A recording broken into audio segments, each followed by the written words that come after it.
Hello friends, how are you? Welcome to Indira civil services with Anuj Patel. हम लोग UPPCS pre 2020 के संदर्भ में और यूपीएससी जो कि इसी संडे को एग्जाम है उस संदर्भ में कुछ करंट अफेयर्स की एक श्रृंखला देख रहे हैं। इस श्रृंखला में हम लोग अब खास फोकस हमारा यूपीपीसीएस प्री 2020 के संदर्भ में है, जो कि घटना चक्र दृष्टि का जो करंट अफेयर्स है उसको मैंने एक क्विक रिवीजन की श्रृंखला के रूप में स्टार्ट किया है। तो आप इसे फटाफट देख सकते हैं, सुन सकते हैं और लाभ उठा सकते हैं इस चैनल से। चलिए स्टार्ट करते हैं हम लोग।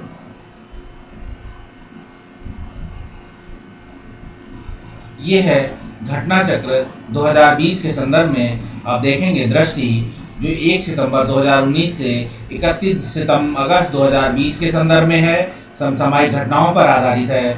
हम देख सकते हैं राष्ट्रीय परिदृश्य जो करंट नोट्स में है। अब इस संदर्भ में देख रहे हैं राष्ट्रीय परिदृश्य में, अभी हम लोग राष्ट्रीय परिदृश्य में ही हैं। आप देख सकते हैं हम लोग तीसरे पार्ट को स्टार्ट कर रहे हैं इस संदर्भ में। तो हम यहाँ से हरियाणा एवं महाराष्ट्र विधानसभा चुनाव, इससे पहले हम लोग झारखंड का चुनाव देखते हैं। झारखंड में जो है 81 विधानसभा सीटें थी, याद रखिएगा, बस यही मेन है। वहाँ पे आप देखेंगे 90 सदस्यीय हरियाणा विधानसभा है का कार्यकाल जो है 2019 को 288 सदस्यीय विधानसभा महाराष्ट्र की है। तो आप देख सकते हैं 81 और 90 हरियाणा का है और 288 है वो जो है किसकी है, महाराष्ट्र विधानसभा सीट संख्या है। ये क्वेश्चन आपसे मिलान के संदर्भ में पूछा जा सकता है। आप देख सकते हैं 9 नवंबर 2019 को समाप्त हो रहा था। इससे पूर्व चुनाव कराने की अनिवार्यता के मद्देनजर निर्वाचन आयोग ने 27 सितंबर 2019 को राज्यों में चुनाव की सूचना जारी की थी। आप देख सकते हैं स्मरणीय तथ्य के संदर्भ में 21 अक्टूबर 2019 को हरियाणा एवं महाराष्ट्र विधानसभा चुनाव संपन्न हुए। हरियाणा विधानसभा चुनाव में किसी भी राजनीतिक दल को बहुमत नहीं मिला। ठीक, हरियाणा में ऐसा हुआ। भाजपा ने सबसे बड़ी पार्टी के रूप में जो है जीत हासिल की थी, 40 सीटें प्राप्त की। भारतीय जनता पार्टी ने जननायक जनता पार्टी तथा कुछ निर्दलीय विधायकों के समर्थन से सरकार का गठन किया है। आप देखेंगे अक्टूबर 2019 को मनोहर लाल खट्टर ने दूसरी बार हरियाणा के मुख्यमंत्री के रूप में शपथ ली थी, जबकि जननायक पार्टी के मुख्य पार्टी के जो है दुष्यंत चौटाला उप मुख्यमंत्री मात्र कुछ सीटों को लेकर आगे आए और बस अल्पमत जिसे कहते हैं कोलेशन गवर्नमेंट का इन्हें फायदा मिला। दुष्यंत चौटाला को आगे बात करें तो देखेंगे जो महाराष्ट्र विधानसभा चुनाव के परिणाम के तहत भारतीय जनता पार्टी को 105 सीट है और अब हम बात करते हैं 288 विधानसभा सीटें हैं जिसकी, तो शिवसेना को 56 और आप देखेंगे राष्ट्रवादी कांग्रेस को 54 सीट है। और देखेंगे भारतीय जनता पार्टी की 105 सीट मिलने के बाद भी महाराष्ट्र में सरकार नहीं बना पाती है। भारतीय राष्ट्रीय कांग्रेस को और 44 सीटें प्राप्त हुई। तो आप देखेंगे महाराष्ट्र विधानसभा चुनाव में किसी भी पार्टी को स्पष्ट बहुमत यहाँ भी नहीं प्राप्त हुआ। कोलेशन गवर्नमेंट की सरकार बनी हुई है जो प्रेजेंट टाइम है। तो 2019 में उद्धव ठाकरे ने महाराष्ट्र के मुख्यमंत्री के पद की शपथ ली। इनको भारतीय राष्ट्रीय कांग्रेस, राष्ट्रवादी कांग्रेस पार्टी की पार्टियों का समर्थन प्राप्त है। और आप देखेंगे यहाँ हरियाणा के विधानसभा चुनाव में जो नाटकीय खेल विधानसभा चुनाव के बाद राजनीति में आए, आप देख सकते हैं कि राजनीति कभी भी सिक्का, कभी भी इधर कभी भी उधर, कुछ भी हो सकता है। राजनीति और क्रिकेट कभी भी किस्मत का भाग पलट सकते हैं, ध्यान रखिएगा। तो आप देखेंगे इंडिया इनोवेशन इंडेक्स, आप देख सकते हैं दुष्यंत चौटाला की पार्टी राजनीति में जो है एक राजनीति का सिक्का ही है जो एक बार पलटा और मुख्यमंत्री बने। आप देखेंगे सबसे बड़ी पार्टी के रूप में महाराष्ट्र में बीजेपी जीतने के बावजूद भी क्या है, विपक्ष में बैठी हुई है। आप इसे भी देख सकते हैं। आगे बात करें इंडिया इनोवेशन इंडेक्स 2019 के संदर्भ में, पिछले कुछ वर्षों के दौरान केंद्र सरकार ने 2022 तक एक नए समावेशी भारत या न्यू इंक्लूसिव इंडिया के लक्ष्य को भारत में क्या है प्राप्त करने के लिए नवाचार को प्राथमिकता वाले क्षेत्रों में शामिल किया है। इस संदर्भ में अटल नवाचार मिशन देखेंगे, अटल इनोवेशन मिशन के रूप में उल्लेख किया गया है। स्मरणीय तथ्य के रूप में देखेंगे 17 अक्टूबर 2019 को नीति आयोग ने इंडिया इनोवेशन इंडेक्स 2019 नामक रिपोर्ट जारी की है। इस रिपोर्ट को तैयार करने में क्या हुआ है, गुरुग्राम स्थित इंस्टीट्यूट फॉर जो है कॉम्पिटिटिवनेस जो इंस्टीट्यूट ऑफ कॉम्पिटिटिवनेस भागीदारी नॉलेज पार्टनर के रूप में शामिल रहा है। इस सूचकांक के माध्यम से नवाचार को प्रोत्साहित देने वाले राज्यों के इस परिवेश की अनुकूलता तथा उनकी नवाचारी कार्यों के परिणाम दोनों को परीक्षण किया गया है। आप देख सकते हैं इसको कि इसमें 17 अक्टूबर 2019 को नीति आयोग ने क्या काम किया है, इंडिया इनोवेशन इंडेक्स 2019 रिपोर्ट जारी की है। ये जो रिपोर्ट है वो नीति आयोग ने जारी की है। आप देख सकते हैं अटल नवाचार मिशन का इसमें विशेष उल्लेख है। ठीक, ये आप देखें न्यू इंक्लूसिव इंडिया के लक्ष्य को प्राप्त करने के लिए ये काम आया है या इंडेक्स आया है, जो 2022 तक एक नए नवाबेसी भारत के लक्ष्य को प्राप्त किया जाएगा। पूछा जा सकता है आपसे कि नए नवाबेसी भारत का लक्ष्य किस वर्ष रखा गया है, तो 2022। ध्यान रखें अटल नवाचार मिशन है, अटल इनोवेशन मिशन का इसमें विशेष उल्लेखनीय है। अब बात करें आगे तो स्मरणीय तथ्यों में देख सकते हैं कि 17 अक्टूबर 2019 को नीति आयोग ने इंडिया इनोवेशन इंडेक्स 2019 रिपोर्ट जारी की है। इस रिपोर्ट को तैयार करने में गुरुग्राम स्थित इंस्टीट्यूट फॉर कॉम्पिटिटिवनेस जो के रूप में शामिल रहा है। इस सूचकांक के माध्यम से नवाचार को प्रोत्साहन देने में राज्यों के परिवेशों को अनुकूलता तथा उनके नवाचारी कार्यों के परिणाम दोनों का परीक्षण किया गया है। आप इसे देख सकते हैं कि नवाचार को प्रोत्साहन देने में राज्यों के परिवेश की अनुकूलता है और उनके नवाचारी कार्यों के परिणाम दोनों का परीक्षण किया गया है। आप इसे आगे इस रूप में भी देख सकते हैं कि इंडिया इनोवेशन इंडेक्स 2019 में 0 से 100 पैमाने स्केल पर क्या है, स्कोर प्रदान किया गया है, जहां नवाचार के संदर्भ में देखेंगे 0 सबसे खराब, ठीक, और जिसे वर्ष कहा है। आगे प्रदर्शन में 100 सबसे प्रदर्शन इंगित है। बड़े राज्यों में कर्नाटक स्कोर देखेंगे 35.65 स्थान पर रहा है। झारखंड को देखेंगे आप स्कोर में अंतिम स्थान पे है। तो आप देख सकते हैं कि 0 से 100 पैमाने पर स्केल पर इसको स्कोर प्रदान किए गए हैं, और जहां नवाचार के संदर्भ में 0 सबसे खराब स्थित है और 100 सबसे सर्वश्रेष्ठ प्रदर्शन है।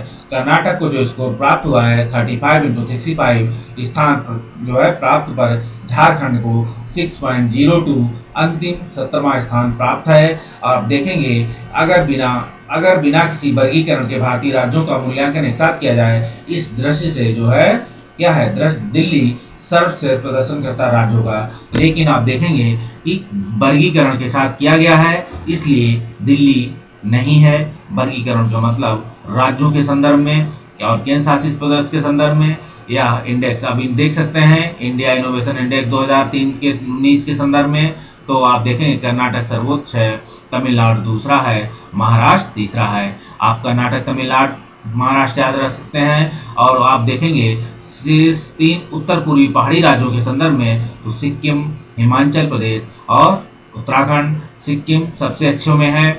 आगे बात करें तो आप इसमें देख सकते हैं कि केंद्र शासित शहरी क्षेत्रों में तो आप देखेंगे दिल्ली सबसे पहले स्थान पर, चंडीगढ़ दूसरे स्थान पर, गोवा तीसरे स्थान पे है। आप देख सकते हैं सुरक्षित मातृत्व आश्वासन योजना जिसका नाम है सुमन, तो इसको रखा गया है। देश में प्रतिवर्ष गर्भावस्था एवं प्रसव के दौरान मातृ एवं शिशु मृत्यु की बढ़ती घटनाएं चिंता का विषय हैं। इसकी रोकथाम हेतु समय समय पर सरकार द्वारा कदम उठाए जा रहे हैं। स्मरणीय तथ्य के रूप में 10 अक्टूबर 2019 को केंद्रीय स्वास्थ्य, परिवार एवं कल्याण मंत्री डॉक्टर हर्षवर्धन ने माताओं एवं नवजात शिशुओं के जीवन की सुरक्षा हेतु गुणवत्तापूर्ण स्वास्थ्य सेवाएं निःशुल्क प्रदान करने के लिए सुरक्षा मातृत्व आश्वासन योजना सुमन को शुभारंभ किया है। आप इसे देखेंगे तो केंद्रीय स्वास्थ्य एवं परिवार कल्याण मंत्रालय द्वारा दिया गया है। इसका शुभारंभ नई दिल्ली से है। केंद्रीय स्वास्थ्य परिवार कल्याण परिषद के 13वें सम्मेलन से हुआ है। तो आप इस परिषद को याद रखें, परिषद में इसका शुभारंभ हुआ है। और ये योजना का उद्देश्य अस्पताल में देखेंगे मातृत्व एवं शिशु मृत्यु की रोकथाम, गुणवत्ता और भुगतान सहित सम्मानजनक और गुणवत्तापूर्ण चिकित्सा सुविधा उपलब्ध कराना है। इस योजना के तहत माताएं एवं नवजात शिशुओं सहित प्रसव के 6 महीनों बाद निःशुल्क स्वास्थ्य लाभ प्राप्त कर सकेंगे। इसके तहत गर्भवती महिला को प्रसव पूर्व कम से कम 4 बार मुफ्त जांच कराए जाने का अधिकार है। इसे आप याद रखें। इस योजना का लक्ष्य है सुनिश्चित करना है चिकित्सा सुविधा के अभाव में किसी गर्भवती महिला एवं नवजात शिशु की मृत्यु न हो।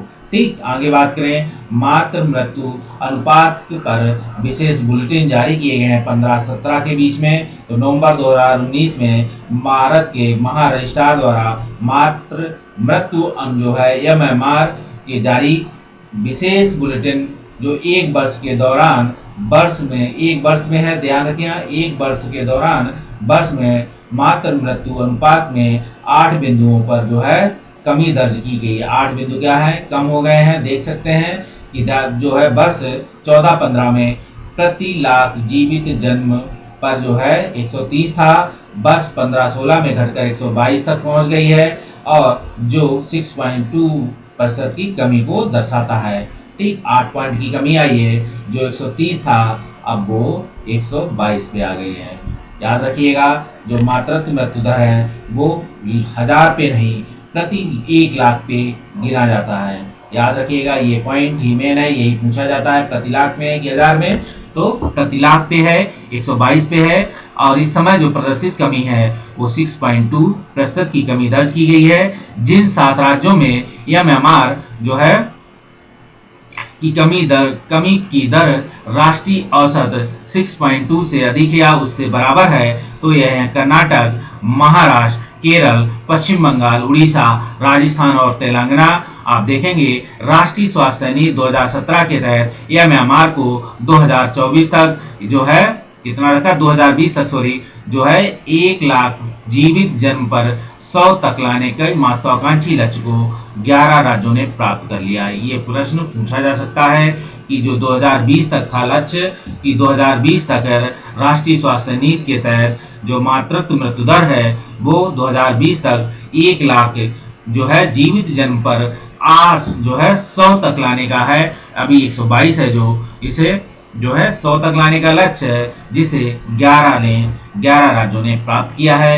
ये राज्य हैं केरल, महाराष्ट्र, तमिलनाडु, आंध्र प्रदेश, झारखंड, तेलंगाना, गुजरात, उत्तराखंड, पश्चिम बंगाल, कर्नाटक तथा हरियाणा। हम आगे बात करें तो देख सकते हैं कि 2015-16 की अवधि में उत्तर प्रदेश का MMR 2 से 16 दर्ज किया गया है। आप इसे उत्तर प्रदेश स्पेशल के संदर्भ में ध्यान रखें, याद रखें, पूछा जा सकता है। आगे बात करें आप व्यापक राष्ट्रीय पोषण का सर्वेक्षण 2016 से 18 के संदर्भ में देखेंगे। अक्टूबर 2019 में पहली बार व्यापक राष्ट्रीय पोषण सर्वेक्षण CNNS 2016-18 स्वास्थ्य एवं परिवार कल्याण मंत्रालय द्वारा भारत सरकार द्वारा जारी किया गया है।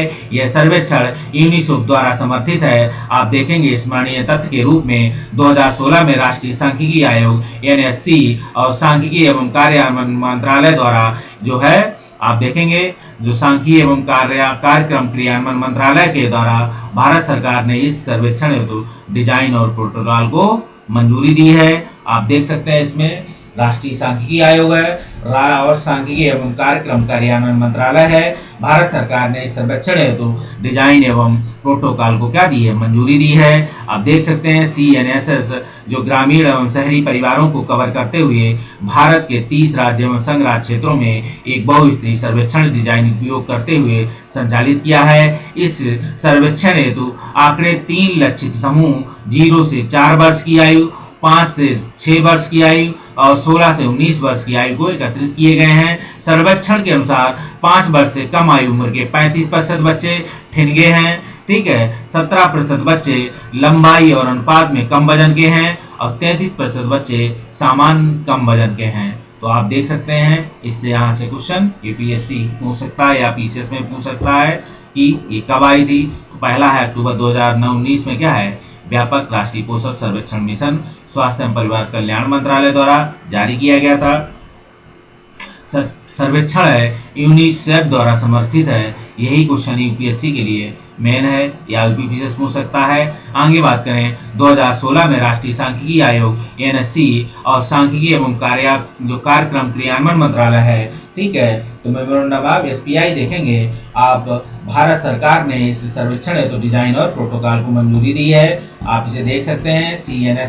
CNNS ग्रामीण एवं शहरी परिवारों को कवर करते हुए भारत के 30 राज्य संघ राज्य क्षेत्रों को एक बहुस्तरीय सर्वेक्षण डिजाइन उपयोग करते हुए संचालित किया है। इस सर्वेक्षण हेतु आंकड़े 3 लक्षित समूह तथा 0 से 4 वर्ष की आयु के, 5 से 9 वर्ष, 10 से 19 वर्ष आयु को एकत्रित किए गए हैं। सर्वेक्षण के अनुसार 5 वर्ष से कम उम्र के 35 मिलियन बच्चे ठिनगे हैं। 17% बच्चे लंबाई के अनुपात में कम वजन के हैं। 33% बच्चे सामान्य कम वजन अंडर वेटेड हैं। आगे देख सकते हैं 5 वर्ष से कम आयु के बच्चे उम्र 2%, ठीक है, छोटे बच्चे हैं। ठीक है, 5 वर्ष से कम उम्र के 2% बच्चे मोटे हैं। ठीक है, आगे और मोटा होना भी कुपोषण का शिकार माना जाता है। अभी अभी याद रखें, ये 5 से 9 वर्ष के बच्चों को जो है 22% जो है 22% ठिनगे, 10% बच्चे। ये सब क्वेश्चन पूछा नहीं जाएगा, लेकिन फिर भी आपको बता देते हैं। सामान्य से कम वजन के 23% बच्चे दुबले हैं, थिन हैं। आगे देखेंगे आप 10 से 19 वर्ष के बच्चे प्रति वर्ष जो है बच्चे क्या दुबले और 5 वर्ष से अधिक वजन के थे। सर्वेक्षण के अनुसार 0 से 4 वर्ष के 41%, 5 से 9 वर्ष के 24%, निको और किशोर उम्र के जो है 28% बच्चे एनीमिया से ग्रस्त हैं। तो आप देखेंगे इससे 40% किशोरियां, 18% किशोर एनीमिया के शिकार हैं। भारत में एनीमिया के काफी लोग शिकार हैं, याद ध्यान रखना। आगे बात करें, राष्ट्रीय दृष्टिहीनता एवं दृष्टिबाधिता बाधित सर्वे है ये 15 से 19 के संदर्भ में। अक्टूबर 2019 में केंद्रीय स्वास्थ्य मंत्री राष्ट्रीय दृष्टिहीनता दृष्टिबाधित सर्वे जारी किया गया है। आप सर्वेक्षण के अनुसार विश्व स्वास्थ्य संगठन WHO द्वारा निर्धारित 25% के लक्ष्य को पार करते हुए भारत ने दृष्टिबाधिता विजुअल जो है इम्प्लीमेंट के मामले में लगभग 52% की कमी दर्ज की है।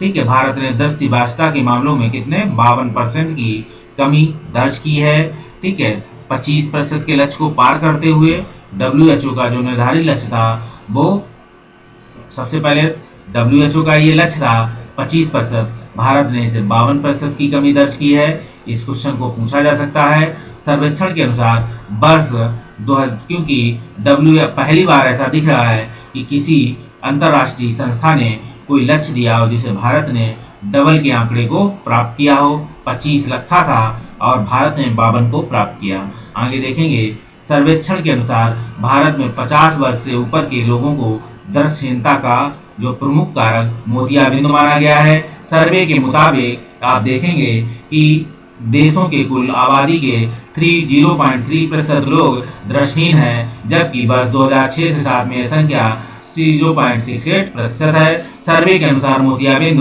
66.22% मामलों के साथ दृष्टिहीनता सबसे बड़ा कारक है। आप आगे देखेंगे, पर्यटन के वर्ग के संदर्भ में 2019 पर्यटन के लाभ पर ध्यान आकर्षित करने, देश की सांस्कृतिक विविधता जो है प्रदर्शन करने, सभी के लिए पर्यटन के सिद्धांत लागू करने के उद्देश्य से पर्यटन पर्व एवं का आयोजन किया गया है। उल्लेखनीय है कि वर्ष 2018 के दौरान ई-टूरिस्ट वीजा के माध्यम से 2.4 मिलियन विदेशी पर्यटक आए हैं। यह पिछले वर्ष की अपेक्षा 39.6% की दर्शाता है। आप स्मरणीय तथ्य के रूप में दे सकते हैं 2 अक्टूबर 2019 को पर्यावरण वन एवं जलवायु मंत्री जो है प्रकाश जावड़ेकर एवं पेट्रोलियम एवं प्राकृतिक गैस इस्पात मंत्री धर्मेंद्र प्रधान ने नई दिल्ली में जो राष्ट्रव्यापी पर्यटन पर्व 2019 का शुभारंभ किया है। पर्यटन पर्व 2019 के पर्यटन मंत्रालय ने अक्टूबर आप देख सकते हैं पर्यटन पर्व है जो पेट्रोलियम मंत्रालय द्वारा जारी किया गया है। यही आप देखेंगे, आप इस दौरान ई-टूरिस्ट वीजा के माध्यम से 2.4 मिलियन जो है विदेशी पर्यटक भारत आए थे। आप एक से ये भी देख सकते हैं कि कितने प्रतिशत आए थे, 2.4 मिलियन विदेशी पर्यटक आए थे।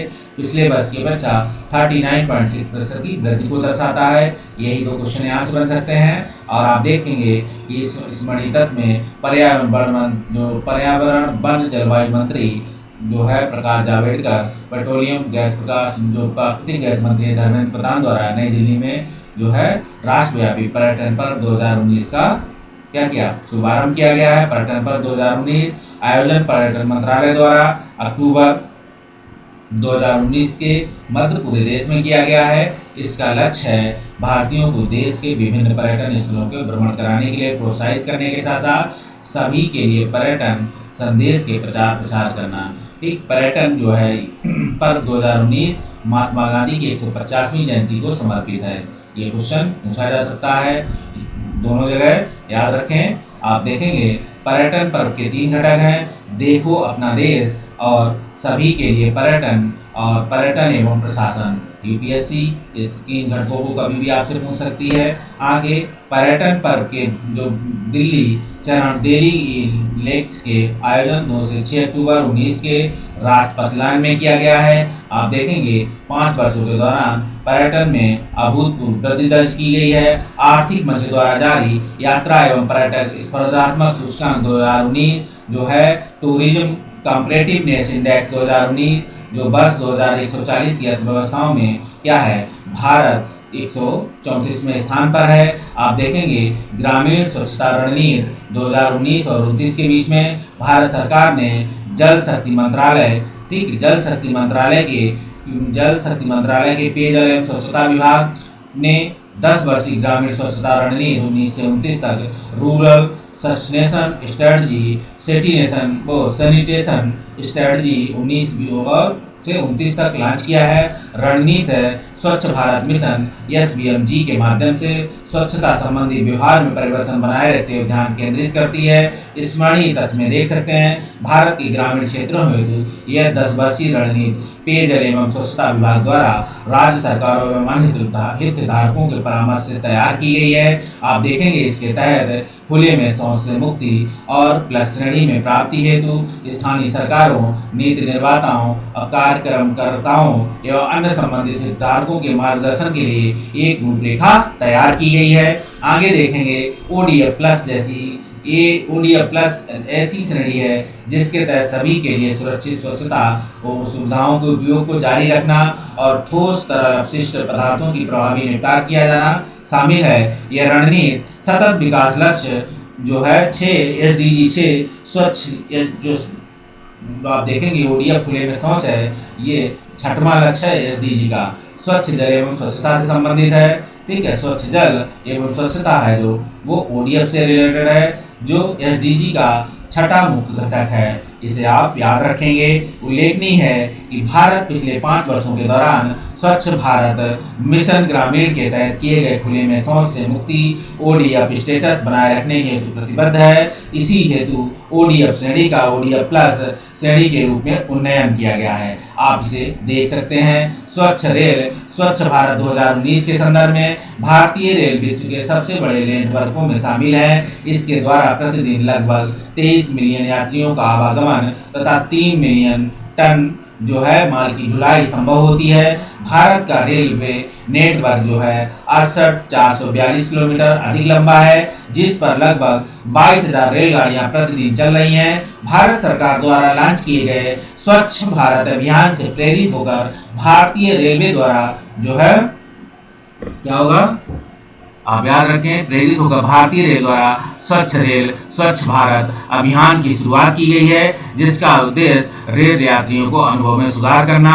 स्मरणीय तथ्य देखते हैं 2 अक्टूबर 2019 को महात्मा गांधी की 150वीं जयंती के अवसर पर रेल मंत्रालय द्वारा स्वच्छ रेल स्वच्छ भारत 2019 नामक एक स्वच्छ सर्वेक्षण रिपोर्ट जारी की गई है। आप ये देखेंगे, ये रिपोर्ट भारतीय गुणवत्ता परिषद OCI द्वारा रेलवे स्टेशनों स्वच्छता मापदंडों का आकलन करके तैयार की गई है। आप देखेंगे सर्वेक्षण के अंतर्गत भारतीय रेलवे के 720 स्टेशन आच्छादित कवर किए गए हैं। सर्वेक्षण रिपोर्ट NSG जो सब अर्बन ग्रुप्स श्रेणी के तहत जयपुर राजस्थान रेलवे स्टेशन को पहली रैंकिंग दी गई है। आप यही यूपीपीसीएस वाले पूछेंगे, ध्यान रखना है इसको। ठीक, बाकी तो आप यूपीएससी वाले कहीं से पूछेंगे। आपको अगर यूपीएससी एग्जाम दे रहे हैं इस संडे को, तो आप तैयार हो जाइए आप अभी से।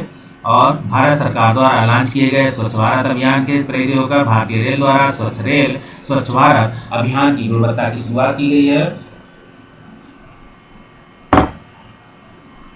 आप आगे देख सकते हैं जोधपुर एवं दुर्गापुर को क्रमशः दूसरी और तीसरी, जयपुर, जोधपुर और दुर्गापुर। अब एसजी जो सब अर्बन ग्रुप्स की श्रेणी में जो देखेंगे अंधेरी मुंबई पहली, विरार को दूसरी और नए गांव को तीसरी। तो आप देख सकते हैं आच्छादित में देखेंगे तो आच्छादित में राजस्थान मिलता है। और आप देखेंगे स्वच्छ रेल स्वच्छ भारत 2019 रिपोर्ट जारी की गई है, महात्मा गांधी 150वीं जयंती पे की गई है। भारतीय गुणवत्ता परिषद OCI द्वारा रेलवे स्टेशनों जो आकलन किया गया है 720 स्टेशन शामिल किए गए हैं। और आप देखेंगे आच्छादित में जो है नॉन सब अर्बन ग्रुप की श्रेणी में जयपुर है और जोधपुर दुर्गापुर है, और सब अर्बन की श्रेणी में देखेंगे अंधेरी मुंबई है। आप याद रखें इसे। रिपोर्ट में देश के 16 भौगोलिक रेलवे जो जोन है, ठीक है, वर्तमान में अब 18, ये मैं आपको अभी संख्या बता चुका हूं पिछले वीडियो में। उत्तर पश्चिम जो NWR का प्रथम स्थान प्राप्त हुआ है, मतलब नॉर्थ वेस्ट रेलवे की बात हो रही है। आगे बात करें, यह दक्षिण पूर्व रेलवे, दक्षिण पूर्व मध्य रेलवे दूसरे तथा पूर्व मध्य रेलवे तीसरे स्थान पर रहा है। उत्तर प्रदेश में शीर्ष स्थान प्राप्त करने वाला स्टेशन शाहजहांपुर है। और आप देखेंगे इस समग्र रैंकिंग में 21वां स्थान प्राप्त हुआ है।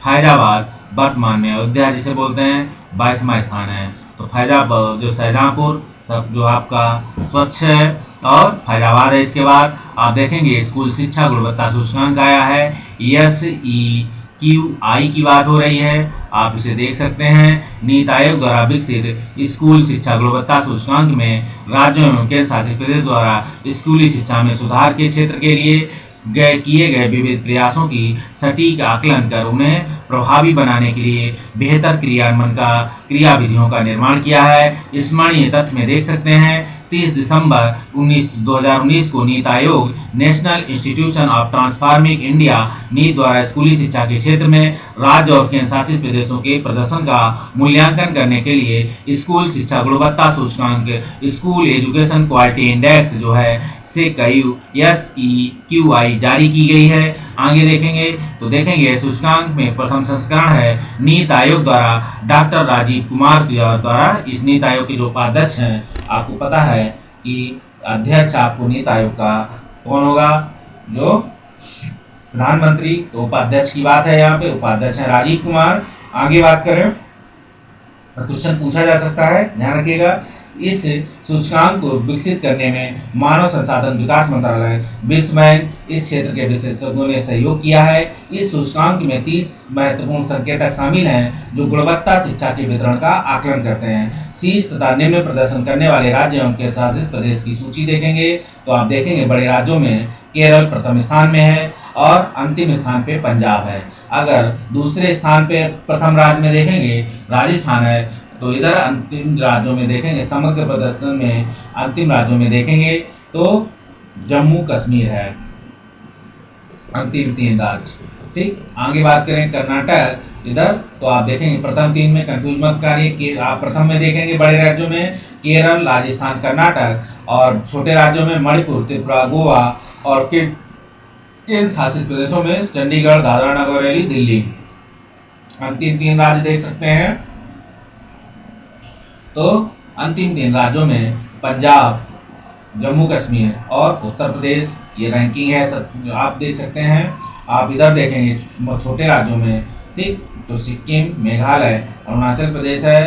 केंद्र शासित में दमन द्वीप, अंडमान द्वीप समूह, लक्षद्वीप है, आप इसे देख सकते हैं। बड़े राज्यों में, ठीक, बड़े राज्यों में देख सकते हैं हरियाणा है जो, और असम है, उत्तर प्रदेश है। छोटे राज्यों में मेघालय, नागालैंड है। ये पुराना आंकड़ा है, वृद्धिमान आधार के तहत छोड़ सकते हैं इसे।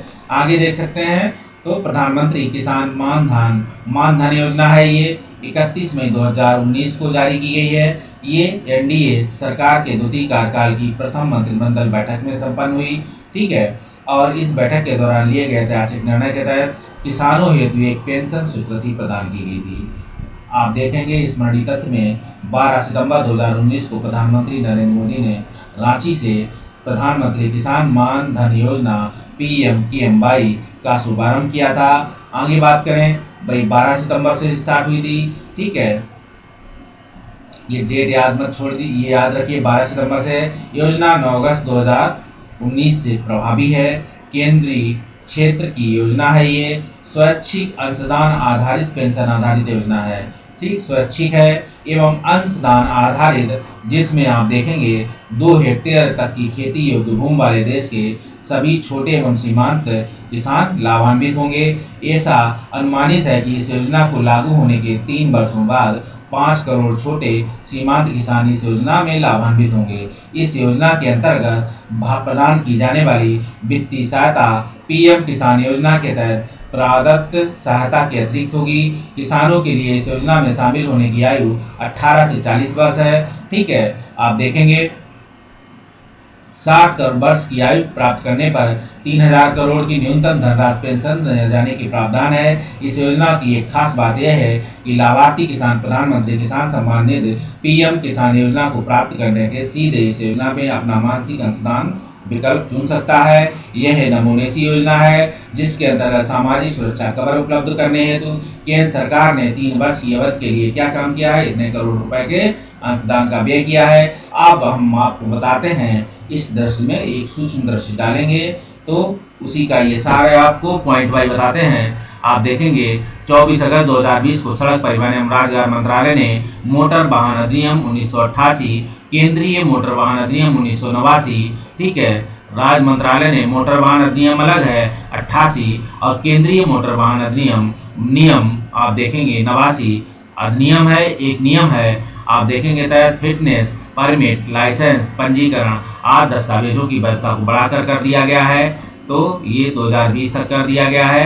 अरुणाचल प्रदेश सरकार की घोषणा के अनुसार सभी ग्रामीण घरों में नल से जल उपलब्ध कराया जाएगा 2023 तक। आगे देखेंगे 4 अगस्त 2020 को केंद्रीय सूचना एवं प्रसारण मंत्री प्रकाश जावड़ेकर ने पूर्वोत्तर भारत के इस राज्य के लिए एक टीवी चैनल 24/7 जो है उद्घाटन किया है, वो असम है। आगे देखेंगे इस संस्थान के वैज्ञानिकों ने मोतियाबिंदु के सरल और सस्ती और बिना ऑपरेशन के इलाज की तकनीकी विकसित की है।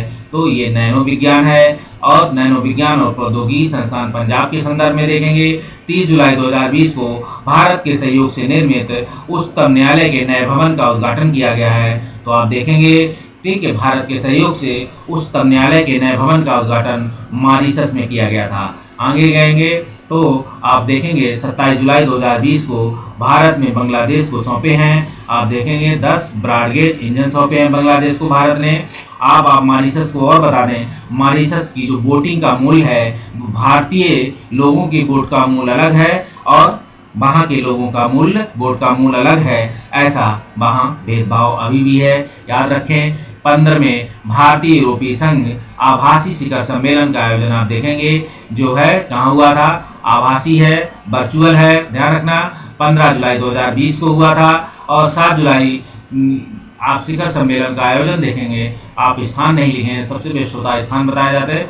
7 जुलाई 2020 को विश्व बैंक ने गंगा के कायाकल्प के लिए 400 बिलियन, गंगा के संदर्भ में यूपी का क्वेश्चन पसंदीदा क्वेश्चन है। अगर गंगा के संदर्भ में विश्व बैंक कोई पैसा देती है, वो पैसा यूपीपीसीएस वाले बहुत पूछते हैं, ध्यान रखना। तो 400 मिलियन डॉलर का देते हैं। आगे भारतीय रेलवे ने हरित रेलवे बनाने के लक्ष्य निर्धारित किए हैं। तो हरित लक्ष्य है जो 2030 के संदर्भ में भारतीय रेलवे जो है हरित रेलवे बन जाएगी 2030 में। आप देखेंगे ग्रीन रेलवे हो जाएगी। आप देखेंगे अभी से ही क्या है, रेलवे के डिब्बों को रेड से अब ग्रीन में करने का कन्वर्ट करना शुरू कर दिया गया है। यही आप हरित रेलवे नहीं है, हरित रेलवे के बहुत सारे घटक हैं, उनके टॉयलेट होंगे वो बायो टॉयलेट हो जाएंगे, साफ रेल हो जाएगी और रेल पटरियों के आसपास जो है क्या होगी, एक ग्रीन या पेड़ पौधे होंगे और सभी रेलवे लाइनों के किनारे लाइनिंग होगी। आप देखेंगे भारतीय रेलवे द्वारा सभी ब्रॉडगेज मार्गों का विद्युतीकरण का लक्ष्य रखा गया है। तो दिसंबर 2023 है और फास्ट टैग को अनिवार्य बनाने में संशोधन किया गया है। राष्ट्रीय राजमार्ग शुल्क दरों का निर्धारण संग्रहण अधिनियम 2008 के संदर्भ में हम देख सकते हैं। फास्ट टैग को अनिवार्य बनाने और संशोधन किया गया है। तो राष्ट्रीय राजमार्ग शुल्क दरों का निर्धारण और संग्रह नियम 2008 आप इसे देख सकते हैं। आगे हम बात करें, इस प्लेटफॉर्म के माध्यम से टेली परामर्श स्वास्थ्य सेवाएं दी जाती हैं, सेवाओं का उपलब्ध कराया जा रहा है। तो ई संजीवनी आप देखेंगे भारत अफ्रीका महाद्वीप के देशों को टेली परामर्श के माध्यम से बहुत सारे उपचार या बहुत सारी स्वास्थ्य सेवाएं उपलब्ध कराता है। आगे देखेंगे, या कैरेबियन कंट्री या थर्ड वर्ल्ड कंट्रीज में टेली परामर्श के माध्यम से जो है भारत स्वास्थ्य सेवाएं उपलब्ध कराता है अन्य देशों को। आगे बात करें, संस्कृति मंत्रालय ने भारतीय पुरातत्व सर्वेक्षण के नए क्षेत्रों के सर्किलों की घोषणा की है। तो ये 7 क्षेत्र घोषणा की है, जिसमें त्रिची है, रायगंज है और राजकोट है, जबलपुर, झांसी, मेरठ और हम्पी उप सर्कल का से पूर्ण सर्कल हो गया है। पहले हम्पी उप सर्कल था, अब आप देखेंगे कि ये हम्पी अब पूर्ण सर्कल के रूप में। तो त्रिची, रायगंज और यूपी वाले खासकर इस क्वेश्चन को पूछेंगे, ध्यान रखना, इसे आप याद कर लीजिएगा।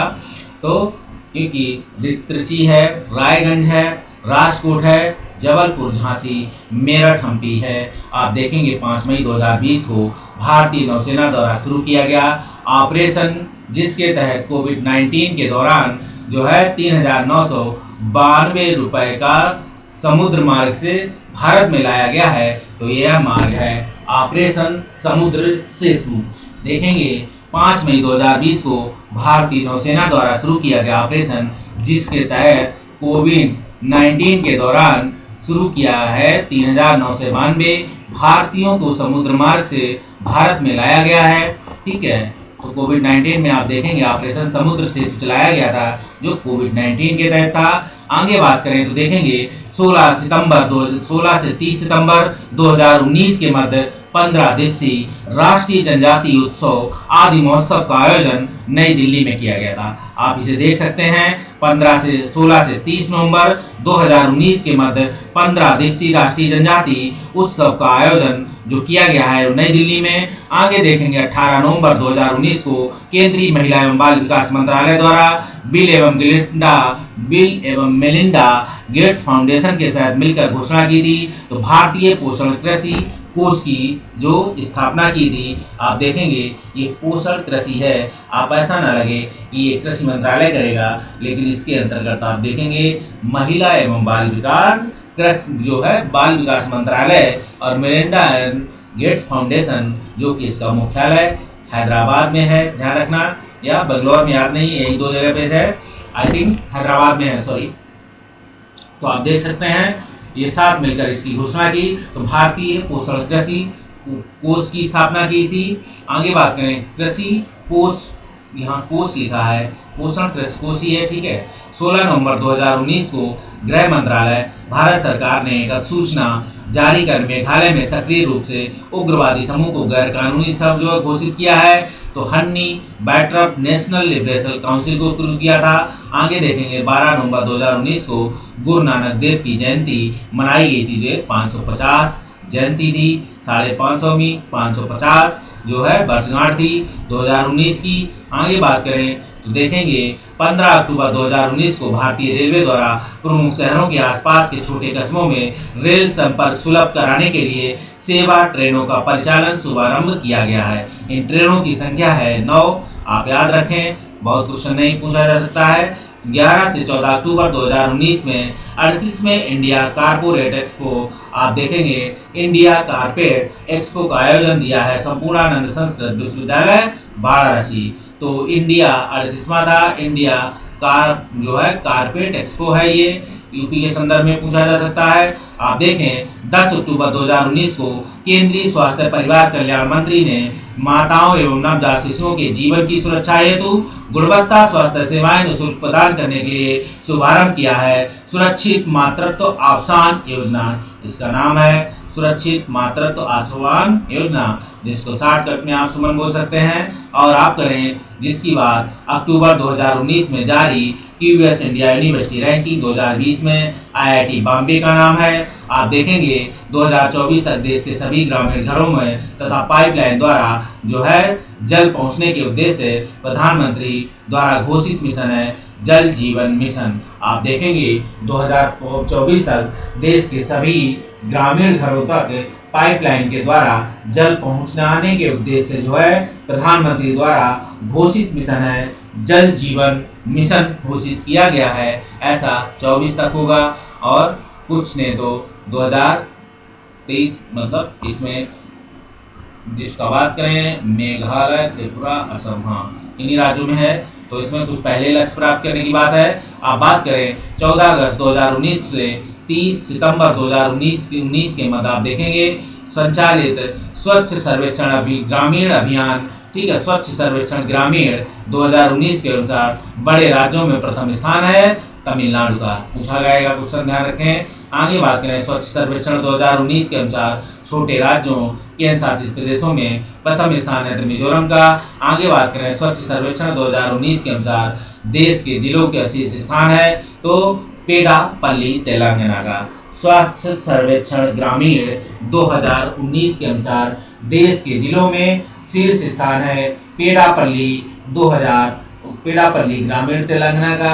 आगे बात करें तो देखेंगे मानव विकास संसाधन विकास मंत्रालय, देखेंगे मानव संसाधन विकास मंत्रालय द्वारा छात्रों को उच्च शिक्षा संस्थानों में प्रवेश लेने के साथ ही संस्थान से संबंधित सभी जानकारी उपलब्ध कराने हेतु एक योजना का शुभारंभ किया है तो दीक्षारंभ योजना का शुभारंभ किया है। केंद्रीय पर्यावरण मंत्रालय द्वारा ब्लू फ्लैग प्रमाणन हेतु चयनित समुद्री तटों की संख्या है तो 12। आप ब्लू फ्लैग, ये यूपीएससी क्वेश्चन पूछ सकता है कि ब्लू फ्लैग क्या है, तो जो पर्यावरण मंत्रालय द्वारा चयनित समुद्र तटों की संख्या है, आप इसे याद रखें। और HRD मंत्रालय क्या कर रहा है, शिक्षा मंत्रालय उच्च शिक्षा संस्थानों में प्रवेश लेने के साथ ही संस्थान से संबंधित सभी जानकारी उपलब्ध कराने हेतु एक योजना का शुभारंभ करेगा तो ये है दीक्षारंभ योजना का शुभारंभ करेगा ये भाई।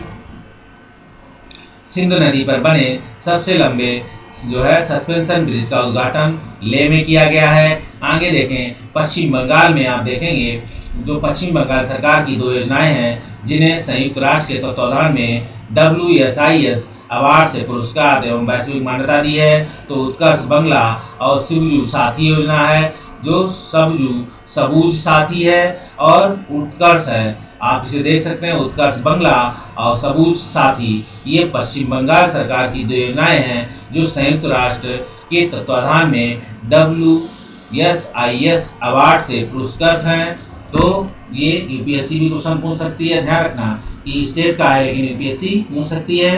तो उत्कर्ष बंगला और सबजू साथी योजना, ठीक, ये वैश्विक मान्यता प्राप्त है, ये WSIS अवार्ड से पुरस्कृत हैं ये योजनाएं।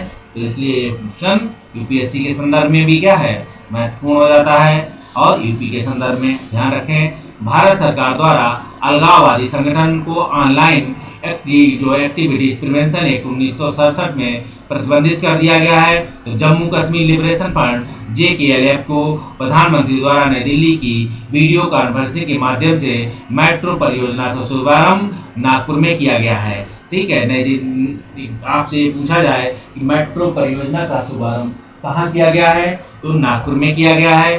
केंद्र सरकार द्वारा एशियाई शेरों की सुरक्षा एवं संरक्षण के उद्देश्य से इस परियोजना के उद्देश्य को एशियाई शेर संरक्षण परियोजना है, आप देख सकते हैं केंद्र सरकार की है। और IUCN की रेड लिस्ट में एशियाई शेरों के सूचीबद्ध हैं, संकटापन्न एंडेंजर्ड प्राणी के रूप में है, जो संकटापन्न के रूप में है।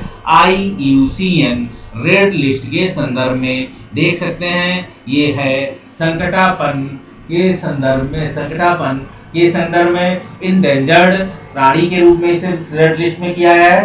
तो एशियाई शेर याद रखना, पिछले वाले क्वेश्चन यहाँ से पूछते हैं कि एंडेंजर्ड वाले में, तो एशियाई शेर है एंडेंजर्ड की श्रेणी में है, संकटापन्न में है। आगे बात करें किफायती परिवहन की दिशा में सतत वैकल्पिक ईंधन प्रदान करने हेतु पुरस्कार प्रारंभ किया है। तो सतत पहल का है, भारत निर्वाचन आयोग ने सर्वोच्च न्यायालय के निर्देशानुसार चुनाव मतपत्र नोटा के विकल्प को हटा दिया है। तो आप देख सकते हैं निर्वाचन आयोग ने सर्वोच्च न्यायालय के निर्देशानुसार चुनाव मतपत्र से नोटा विकल्प को हटा दिया है। अप्रत्यक्ष चुनाव से राज्यसभा और विधान परिषद के चुनाव में नोटा का जो है विकल्प हटा दिया गया है और डायरेक्ट वोटिंग में अभी नोटा है।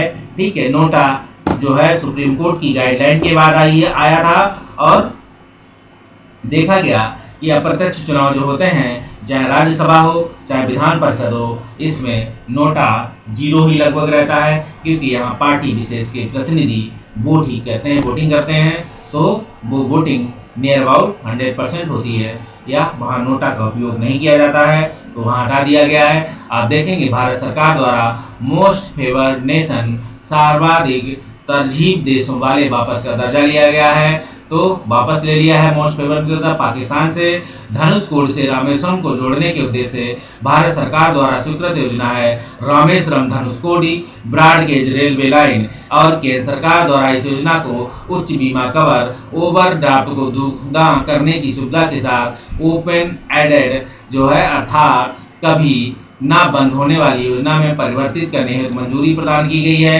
तो प्रधानमंत्री जन धन योजना को दी गई है। आप इसे देख सकते हैं, केंद्र सरकार द्वारा इस योजना को उच्च बीमा कवर, ओवरड्राफ्ट को दोगुना करने की सुविधा के साथ ओपन एंडेड अर्थात कभी देखेंगे कभी ना बंद होने वाली योजना में परिवर्तित किया गया है। तो प्रधानमंत्री जो है जन धन योजना को किया गया है।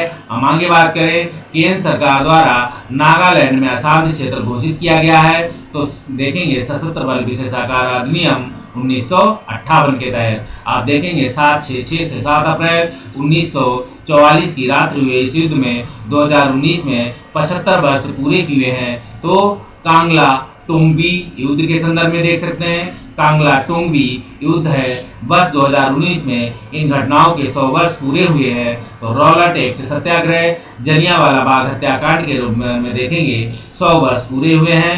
क्वेश्चन मॉडर्न हिस्ट्री में पूछा जा सकता है यूपीएससी में, और करंट अफेयर्स में भी पूछा जा सकता है। आगे देखेंगे 2019 में इस युद्ध के लिए 75 वर्ष पूरे हुए हैं। तो इम्फाल कोहिमा युद्ध था। आप देखेंगे तो आप हिमाचल प्रदेश के द्वितीय आधिकारिक भाषा बनी है तो संस्कृत है। हिमाचल प्रदेश केंद्र सरकार द्वारा देश में स्वदेशी नस्लों सहित समस्त गो जातीय आबादी की सुरक्षा और संरक्षण विकास के उद्देश्य से इस आयोग की स्थापना को मंजूरी प्रदान की गई है। राष्ट्रीय कामधेनु आयोग के तहत आप देखेंगे ऊर्जा दक्षता ब्यूरो द्वारा Price Waterhouse Coopers private limited के सहयोग से एक ऊर्जा दक्ष राष्ट्र के विकास हेतु जारी रणनीति योजना है।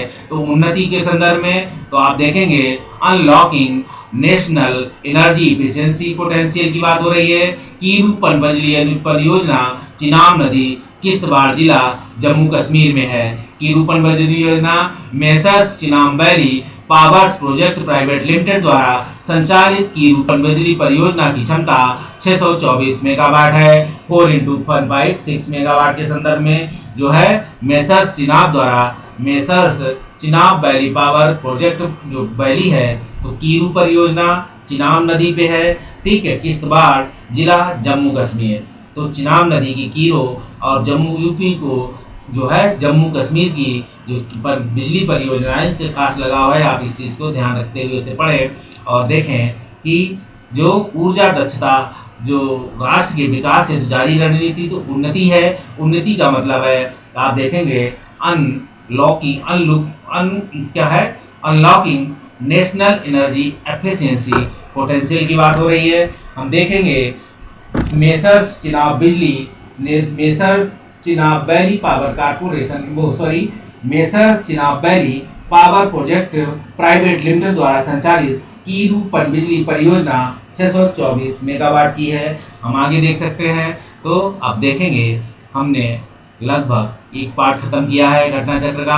आगे देखते हैं राष्ट्रीय एवं अंतर्राष्ट्रीय की विधिक घटनाओं का विश्लेषण एनालिसिस करते हैं आपके साथ। चलिए शुरू करते हैं उपभोक्ता संरक्षण अधिनियम 2019। तो देखेंगे हम लोग यूपीपीसीएस प्री के संदर्भ में खासकर साथ ही यूपीएससी के संदर्भ में, लेकिन हम लोग हमारा खास लक्ष्य है यूपीपीसीएस इस बार। तो हम देखेंगे इस संदर्भ में हम ये क्विक श्रृंखला जो इंदिरा सिविल सर्विसेज पर चला रहे हैं। आपको पॉइंट टू पॉइंट मेरी कोशिश है कि आपको पॉइंट टू पॉइंट कोई रिवीजन के साथ जल्दी से जल्दी रिवाइज करा दूं। अगले संडे आप पेपर देने के लिए इस समय तक निकलने की तैयारी में होंगे। तो दिखा देते हैं। उपभोक्ता संरक्षण अधिनियम 2019 के संदर्भ में उपभोक्ता संरक्षण विधेयक 2019 को 30 जुलाई 2019 तक लोकसभा में, 6 अगस्त 2019 को राज्यसभा में पारित किया है। 9 अगस्त 2019 को राष्ट्रपति की सहमति, तो उसी जिस दिन सहमति, सिग्नेचर, विधेयक अधिनियम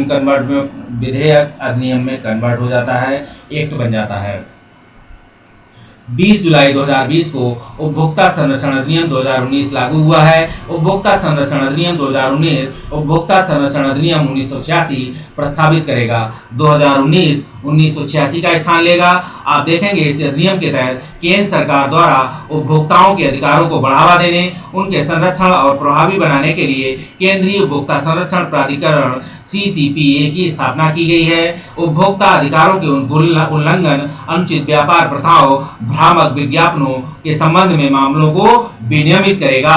आप देखेंगे CCPA के पास महानिदेशक के नेतृत्व में एक जांच समिति विंग होगी जो इस तरह के उल्लंघन की तरह पूछताछ और जांच कर सकेगी। झूठे या भ्रामक विज्ञापन के लिए CCPA किसी निर्माता या प्रस्थापनकर्ता पर 10 लाख तक का जुर्माना या 2 वर्ष तक का कारावास आरोपित कर सकता है। इसे आप ध्यान रखें। ये अगर आप भ्रामक विज्ञापन देते हैं, CCPA किसी निर्माता या प्रस्थापनकर्ता पर 10 लाख का जुर्माना ठोक सकता है, 7 या 2 वर्ष का आपको कारावास आरोपित करा सकता है, कर सकता है। बाद में ये किसी अपराध के लिए जुर्माने की राशि 50 लाख, इसके बाद आप दोबारा किए तो आपको 50 लाख तथा 5 वर्ष की कारावास हो सकती है। तो आप देखेंगे यहाँ पे आपको या लगा है, लेकिन आप दूसरी बात जाएंगे तो 50 प्लस 5 हो जाएगा, मतलब 5 वर्ष की सजा का प्रावधान है।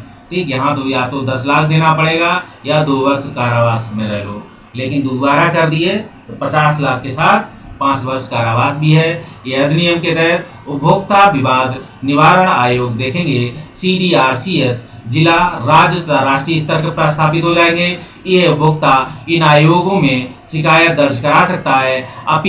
अंतिम अपील सर्वोच्च न्यायालय के समक्ष होगी। राष्ट्रीय स्तर के CDRC द्वारा 10 करोड़ रुपए के अधिक मूल्य वाली वस्तुओं की सेवाओं से संबंधित शिकायत पर विचार किया जाएगा। आप आगे देख सकते हैं, राष्ट्रीय स्तर की CDRC द्वारा 1 करोड़ रुपए से अधिक या 10 करोड़ रुपए से कम मूल्य तथा जिला CDRC द्वारा 1 करोड़ रुपए से कम मूल्य वाली सेवाओं और वस्तुओं की शिकायतों पर विचार किया जाएगा। आप देखेंगे यहाँ पे 2 चीजें फिर आ रही हैं। एक तो राष्ट्रीय स्तर की अगर CDRC द्वारा 10 करोड़ रुपए से अधिक मूल्य की वस्तुओं और सेवाओं के संबंधित शिकायत पर विचार करेगी, तो आप देखेंगे एक उपभोक्ता आयोग, ये एक उपभोक्ता इस आयोग में शिकायत दर्ज करा सकता है। अंतिम अपील यहाँ से सीधे आप सुप्रीम कोर्ट जा सकते हैं। ये क्वेश्चन यहाँ से UPSC पूछ सकता है, ध्यान रखें।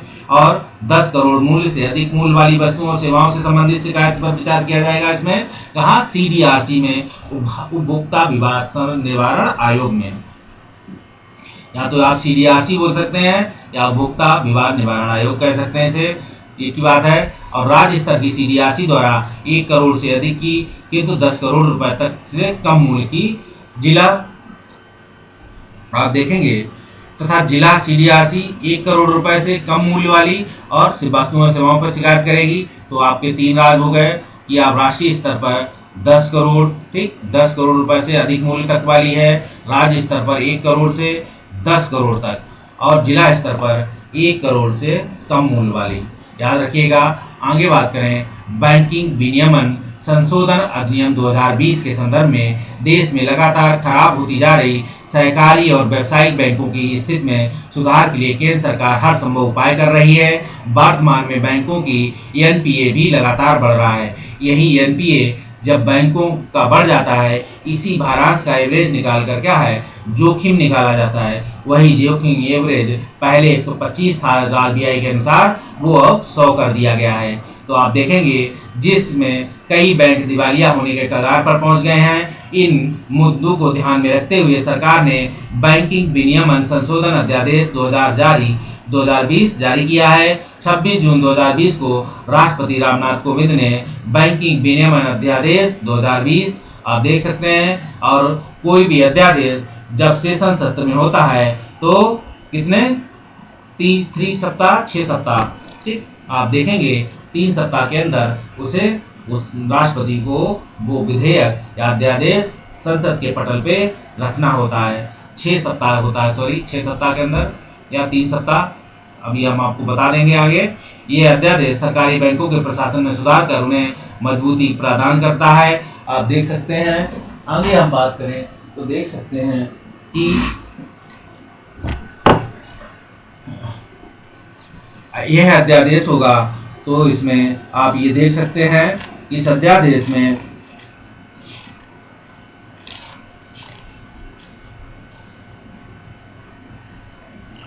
आपको अध्यादेश में, हाँ 6 सप्ताह सही बताया था मैंने आपको, 6 सप्ताह ही है, ठीक। तो आप देखेंगे 6 सप्ताह है अध्यादेश।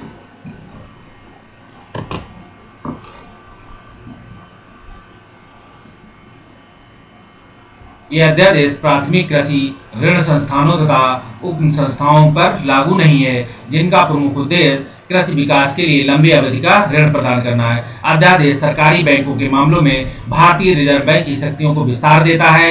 बैंकिंग विनियमन अधिनियम 1949 के तहत भारतीय रिजर्व बैंक किसी बैंक के ऋण स्थगन के लिए आदेश प्राप्त कर सकता है। ऋण स्थगन के दौरान 6 माह तक बैंक पर कोई विधिक कार्रवाई नहीं की जा सकती है। बस यही खास बात है। अध्यादेश द्वारा प्रावधान किया गया है इस बैंक को कोई ऋण आवेदन स्वीकार नहीं करेगा, ठीक है। बैंक इस दौरान ऋण आवेदन नहीं स्वीकार करेगा, ना ही ऋण संबंधी कोई निवेश करेगा। इस दौरान भारतीय रिजर्व बैंक ने क्या किया है, बैंक के पुनर्निर्माण या सम्मेलन हेतु कोई योजना ला सकता है आरबीआई।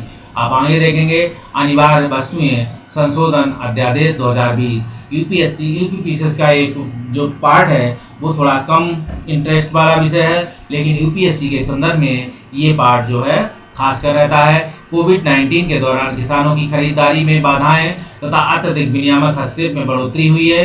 इससे किसानों और उपभोक्ताओं के साथ साथ व्यवसायों की समस्याएं बढ़ी हैं। इन कठिनाइयों को दूर करना आवश्यक हो गया है। इसी मद्देनजर अध्यादेश जारी किया है। आप देखेंगे एक अध्यादेश और आया है, इस देख सकते हैं इस बड़े तथ्य में कि राष्ट्रपति द्वारा 5 जून 2020 को आवश्यक वस्तुएं संशोधन अध्यादेश 2020 जारी किया है। आप इस अध्यादेश द्वारा आवश्यक वस्तु अधिनियम 1955 इसेंशियल कमोडिटी एक्ट 1955 में संशोधन किया गया है और अधिनियम 1955 केंद्र सरकार को कुछ वस्तुओं में उत्पादन, आपूर्ति, वितरण, व्यापार और वाणिज्य को नियंत्रित करने का अधिकार देता है। आप आगे देखेंगे अध्यादेश कृषि क्षेत्र में प्रतिस्पर्धा को बढ़ाने, किसानों की आय बढ़ाने का प्रयास करेगा। इस उद्देश्य से उपभोक्ताओं के हितों की रक्षा के हेतु विनियामक प्रणाली को उदार बनाएगा।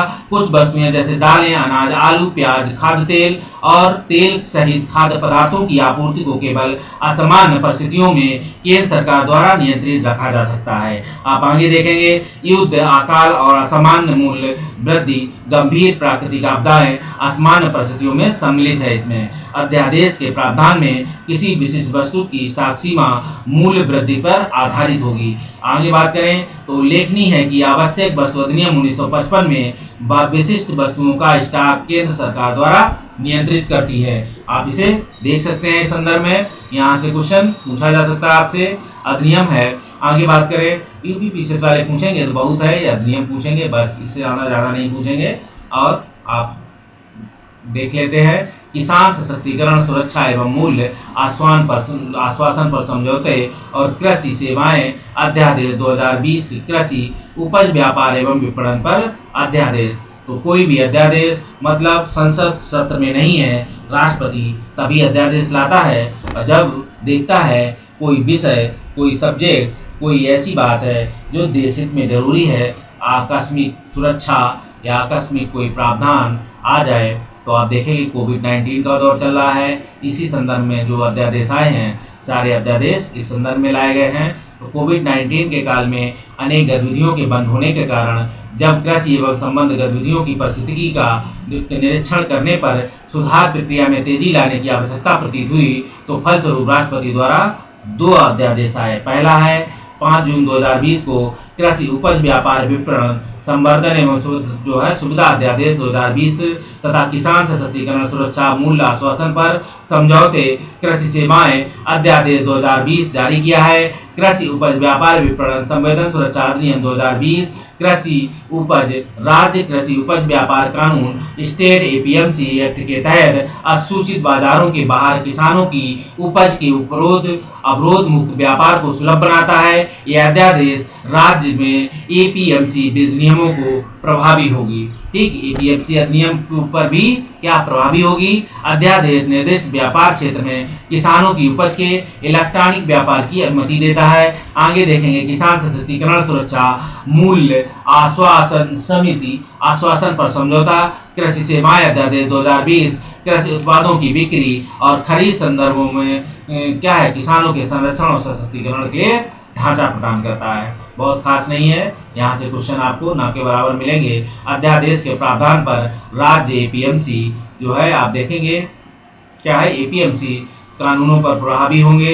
अध्यादेश किसी भी कृषि उपज के उत्पादन से पहले एक कृषि समझौते का प्रावधान करता है। अगर यूपीएससी क्वेश्चन यहाँ से पूछने की संभावना ज्यादा है, बाकी तो नहीं। जिसका उद्देश्य प्रायोजकों को कृषि उत्पाद बेचने में किसानों को सुविधा प्रदान करता है। प्रायोजक में व्यक्ति, फर्म, कंपनियां, सीमांत देता समूह, सोसाइटी शामिल होंगे। आगे देखेंगे कृषि समझौते की अवधि न्यूनतम एवं कृषि समझौते एक जो है मवेशी उत्पादन चक्र के लिए 5 वर्षों के लिए होगी। आप देखेंगे महामारी रोग संशोधन अध्यादेश 2020, तो कोविड-19 महामारी की शुरुआत की जांच की प्रक्रिया के दौरान कई बार स्वास्थ्य कर्मियों के हमले का सामना करना पड़ा। दिन भर सेवा भाव से कार्य करने वाले स्वास्थ्य कर्मियों में उत्पीड़न हुआ। ऐसी परिस्थितियों से निपटने के लिए सरकार को अध्यादेश की आवश्यकता महसूस हुई। स्मरणीय तथ्य में देखेंगे 22 अप्रैल 2020 को राष्ट्रपति द्वारा महामारी रोग अध्यादेश 2020 इस जो है एपिडेमिक डिजीज जो है जो अमेंडमेंट ऑर्डिनेंस 2020 जारी किया है। अध्यादेश महामारी अधिनियम 1997 में संशोधन करता है। अधिनियम 97 में देखेंगे महा खतरनाक बीमारियों की रोकथाम का प्रावधान करेगा। अध्यादेश अधिनियम 1897 के संशोधन करता है, जिससे महामारी के दौरान सेवा कार्य कर रहे स्वास्थ्य कर्मियों के लिए सुरक्षा का प्रावधान किया जा सके। ऐसी बीमारियों के प्रसार को रोकने के लिए केंद्र सरकार की शक्तियों का विस्तार किया जा सके। अध्यादेश महामारी के दौरान देश में स्वास्थ्य कर्मियों उनकी संपत्ति के संरक्षण का प्रावधान करता है। अध्यादेश द्वारा स्वास्थ्य कर्मियों उनकी संपत्ति पर हमले को संज्ञेय और गैर जमानती अपराध बनाया गया है। आप देखेंगे स्वास्थ्य कर्मियों के विरुद्ध हिंसक कार्य में जीवन या काम की स्थिति को प्रभावित करना, कार्य जीवन की क्षति या चोट आदि पहुंचाने का कार्य, कर्तव्यों के पालन में बाधा उत्पन्न करना, स्वास्थ्य कर्मियों की संपत्ति को क्षति पहुंचाना आदि शामिल होते हैं। आगे बात करें तो इसमें आप देख सकते हैं कि और क्या पहुंचाना है। आगे बात करें क्लिनिकल जो अवस्थापना है, तो क्वारंटाइन केंद्र है, मोबाइल मेडिकल है, यूनिट है, ऐसी संपत्तियां हैं जो हित के लिए संबंधित है। अध्यादेश द्वारा स्वास्थ्य कर्मियों के विरुद्ध गंभीर क्षतिकारक के लिए 6 से 7 माह वर्ष के कारावास, 1 लाख से 5 लाख रुपए तक के जुर्माने का प्रावधान है। ठीक है, और जबकि स्वास्थ्य कर्मियों उनकी संपत्ति को सामान्य रूप से नुकसान पहुंचाने पर 3 महीने से 5 वर्ष तक का कारावास है और 50,000 से 2 लाख रुपए का जुर्माना है। आप इसे देख सकते हैं कि महामारी रोग संशोधन अध्यादेश आया था। कोविड-19 को देखते हुए बहुत सारी घटनाएं घट रही थी, उसी को संदर्भ रहते हुए आपने डॉक्टर और हिंसक लोगों के बीच अगर कोई घटना कोई दोषी पाया जाता है तो दोनों के खिलाफ कार्रवाई है। आगे देख सकते हैं स्वास्थ्य कर्मियों तथा उनकी संपत्ति को क्षति पहुंचाने दोषी वाले व्यक्तियों को मुआवजे का प्रावधान है। मुआवजे का निर्धारण न्यायालय द्वारा किया जाएगा। मुआवजे की दर बाजार मूल्य पे होगी, वो भी 2 गुने बाजार मूल्य जो होगा उसके 2 गुना होगा। दोषी व्यक्तियों को मुआवजा न चुकाने की स्थिति में आप देखेंगे मुआवजे की राजस्व वसूली अधिनियम 1990 के तहत होगी और मतलब कुर्की होने वाली है। आप देखेंगे अंतर्गत भू राजस्व बकाये के रूप में की जाएगी। आप बात करें पंजीकृत मामलों की जांच निरीक्षक या उनकी उच्च रैंक वाले पुलिस अधिकारी एफआईआर पंजीकरण को 30 दिनों के भीतर पूरी की जाएगी। मुकदमे का निवारण या विचारण 1 वर्ष के भीतर समाप्त करने का प्रावधान है। निवारण संपत्ति में 1 वर्ष से अधिक समय लाने पर न्यायाधीश को विलंबित कर लिखना होगा कि विलंब की दशा में विचारण की मात्र 6 माह तक बढ़ाई जा सकती है। ठीक, आगे बात करें केंद्रीय संस्थानों केंद्रीय संस्कृत विश्वविद्यालय अधिनियम 2020 क्या कहता है? केंद्रीय संस्कृत विश्वविद्यालय अधिनियम जो 12 दिसंबर 2019 को लोकसभा द्वारा 16 मार्च 2020 को देखेंगे राज्यसभा द्वारा पारित किया गया है। अधिनियम संस्कृत भाषा को पुनर्योजित करने के लिए संसद द्वारा पारित किया गया है। अधिनियम द्वारा 3 मानद विश्वविद्यालयों को केंद्रीय संस्कृत विश्वविद्यालय का दर्जा दिया गया है। आप देखेंगे इस अधिनियम द्वारा जो है क्या किया गया है? 3 मानद विश्वविद्यालयों को केंद्रीय संस्कृत विश्वविद्यालय का दर्जा दिया गया है। आप इसमें देख सकते हैं कि जो है 25 मार्च 2020 को राष्ट्रपति की स्वीकृति के पश्चात विधेयक अधिनियम बना। अधिनियम द्वारा राष्ट्रीय संस्कृत संस्थान नई दिल्ली, श्री लाल बहादुर शास्त्री संस्थान संस्कृत विद्यापीठ नई दिल्ली, तो आप देखेंगे दोनों हैं, जो राष्ट्रीय संस्कृत संस्थान नई दिल्ली है और श्री लाल बहादुर शास्त्री राष्ट्रीय संस्कृत संस्थान नई दिल्ली है, एवं राष्ट्रीय संस्कृत विद्यापीठ तिरुपति को केंद्रीय संस्कृत विद्यालय में परिवर्तित कर दिया गया है। आप देख लें, इसे पूछा जा सकता है आपसे। आगे देखें, इन विश्वविद्यालयों में संस्कृत भाषा के अध्ययन, अध्यापन और अनुसंधान को प्रोत्साहन किया जाएगा। संस्कृत भाषा के ज्ञान प्रसार के संस्कृत भाषा को अधिक उन्नत बनाने पर जोर दिया जाएगा। मानविकी, सामाजिक विज्ञान, विज्ञान के एकीकृत पाठ्यक्रम को विशेष प्रावधान उक्त तीनों के लिए के संस्थानों के लिए किया गया है। अधिनियम संस्कृत भाषा उससे संबंध विषयों के लिए विकास एवं संरक्षण के लिए लोगों को प्रशिक्षित करने का प्रावधान है। उक्त जो संस्थान है पाठ्यक्रम की रूपरेखा तैयार होंगे, प्रशिक्षण कार्यक्रमों को आयोजन करेंगे। उक्त संस्थानों द्वारा डिग्री, डिप्लोमा प्रमाण पत्र प्रदान किया जाएगा। दूरस्थ शिक्षा प्रणाली के माध्यम से किसी को सुविधाएं प्रदान की जाएंगी। आगे देखेंगे, विश्वविद्यालय की एक कार्यकारी परिषद का गठन का प्रावधान है, जिसमें केंद्र सरकार द्वारा कुलपति समेत 15 सदस्य होंगे। कुलपति कार्यकारी परिषद का अध्यक्ष होगा। काम की चीज नहीं है, बता दिया आपको एक बार फिर देखते हैं प्रत्यक्ष कर विवाद विश्वास अधिनियम 2020 देखेंगे। तो प्रत्यक्ष कर विवाद में विश्वास विधेयक 2020 को वित्त मंत्री निर्मला सीतारमण द्वारा 5 फरवरी 2020 को लोकसभा में पेश किया गया। लोकसभा द्वारा 4 मार्च 2020 को राज्यसभा द्वारा इतनी तारीख को पेश कर पारित कर दिया गया है। आगे बात करें तो देख सकते हैं, तो 17 मार्च 2020 को राष्ट्रपति की स्वीकृति के बाद विधेयक अधिनियम बना। इस अधिनियम का उद्देश्य प्रत्यक्ष कर संबंधी विवादों के समाधान का एक तंत्र प्रदान करना। विदेशों से विश्वास योजना उल्लेखनीय वित्त मंत्री निर्मला सीतारमण द्वारा 2020-21 का बजट पेश किया गया है। विवाद से विश्वास योजना है ये, ठीक है। ये अधिनियम में एक समाधान प्रक्रिया का प्रावधान है, जिसके अंतर्गत जो है अपीलार्थी लंबित प्रत्यक्ष कर विवाद के समाधान शुरू करने हेतु निर्दिष्ट प्राधिकरण में घोषणा दायर कर सकता है। इस घोषणा के आधार पर निर्दिष्ट प्राधिकरण अपीलार्थी देय राशि निर्धारित करेगा। आप देखेंगे, साथ ही घोषणा 15 दिन के भीतर इस प्रमाण पत्र देगा। यह देय राशि की निवारण होगा। प्रमाण पत्र प्राप्ति 15 दिनों के भीतर उक्त राशि के भुगतान में परिवर्तन करना होगा। आगे बात करें, आयकर आयुक्त उससे ऊपर की रैंक के किसी अधिकारी को जो है प्रधान मुक्त आयुक्त प्रस्तावित जो समाधान प्रबंधन प्रक्रिया के लिए निर्दिष्ट प्राधिकारी बना सकेगा। खनिज विधि संशोधन विधेयक 2020 के संदर्भ में देखेंगे तो भारतीय कोयला एवं खनन क्षेत्र के कारोबार को सुगम बनाने हेतु संसद द्वारा खनिज विधि संशोधन विधेयक 2020 और खान खनिज और विकास अधिनियम 1957 कोयला खान विशेष अधिनियम 2015 प्रावधान करता है।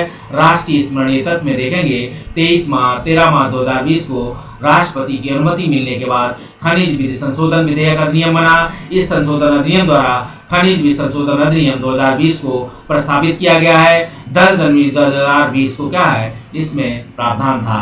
आगे बात करूं तो देखेंगे, अधिनियम द्वारा ऐसी कंपनियां जिनको भारत में खनन का अनुभव नहीं है, जो उन कंपनियों के लिए कोयले लिग्नाइट ब्लॉकों नीलामी में भाग लेने की छूट प्रदान करता है। अधिनियम एक नए प्रकार के लाइसेंस का प्रावधान करता है, जिसमें पूर्वेक्षण सह खनन पट्टा जो प्रोस्पेक्टिंग कम माइनिंग लीज की बात कही गई है। पूर्वेक्षण खनन गतिविधियों दोनों के लिए समग्र लाइसेंस है। कुल खदान ब्लॉकों पट्टों की अवधि की समाप्ति पहले राज्य सरकारों द्वारा नीलामी प्रक्रिया शुरू की जा सकेगी। आप देखेंगे, नए बोलीकर्ताओं को वैधानिक मंजूरियों के हस्तांतरण को 2 वर्ष स्वतः हो जाएगा। इसके बाद की अवधि के लिए आवेदन दिया जाएगा। आवेदन अवधि खत्म होने के बाद खदानों की नीलामी आवंटन के जरिए दोबारा आवंटित किया जाएगा। कुछ मामलों में कोयला एवं लिग्नाइट खनिज के केंद्र के समाप्त हो जाएगी, तो उस काम की चीज़ नहीं है। आप देख सकते हैं इंटरनेट के जरिए मौलिक अधिकारों के अभ्यास का अधिकार है, तो आपको अभ्यास कराया जा रहा है। देखिए कैसे अभ्यास कराते हैं सरकार। तो जम्मू कश्मीर में अनुच्छेद 370 को उत्साहित किए जाने के बाद जम्मू कश्मीर में विभिन्न संचार माध्यमों, मोबाइल फोन नेटवर्क, इंटरनेट सेवाएं, लैंडलाइन कनेक्टिविटी आदि की सेवाएं बंद कर दी गई थी। कई अन्य प्रतिबंध भी लागू किए गए थे। प्रतिबंधों के लेकर जम्मू कश्मीर या कश्मीर टाइम के संपादक जो है अनुराधा भसीन ने एवं कांग्रेस नेता गुलाम नबी आजाद की ओर से उच्चतम न्यायालय में एक याचिका दायर की गई। याचिकाकर्ता ने विभिन्न संचार माध्यमों को रोक पर व्यक्ति के भाषण एवं व्यक्ति की स्वतंत्रता पर मूल अधिकारों का उल्लंघन की संज्ञा दी। साथ ही किसी ऐसे अभ्यास करने की स्वतंत्रता के मौलिक अधिकारों का उल्लंघन करार दिया। तो स्मरणीय तत्व में आप देखेंगे फिर उच्चतम न्यायालय ने जम्मू कश्मीर में इंटरनेट सेवा की निलंबित व दायर याचिका की सुनवाई करते हुए फैसले में इंटरनेट के जरिए अभ्यक्त एवं व्यावसायिक गतिविधियों के संचालन को मौलिक अधिकार की श्रेणी में माना है।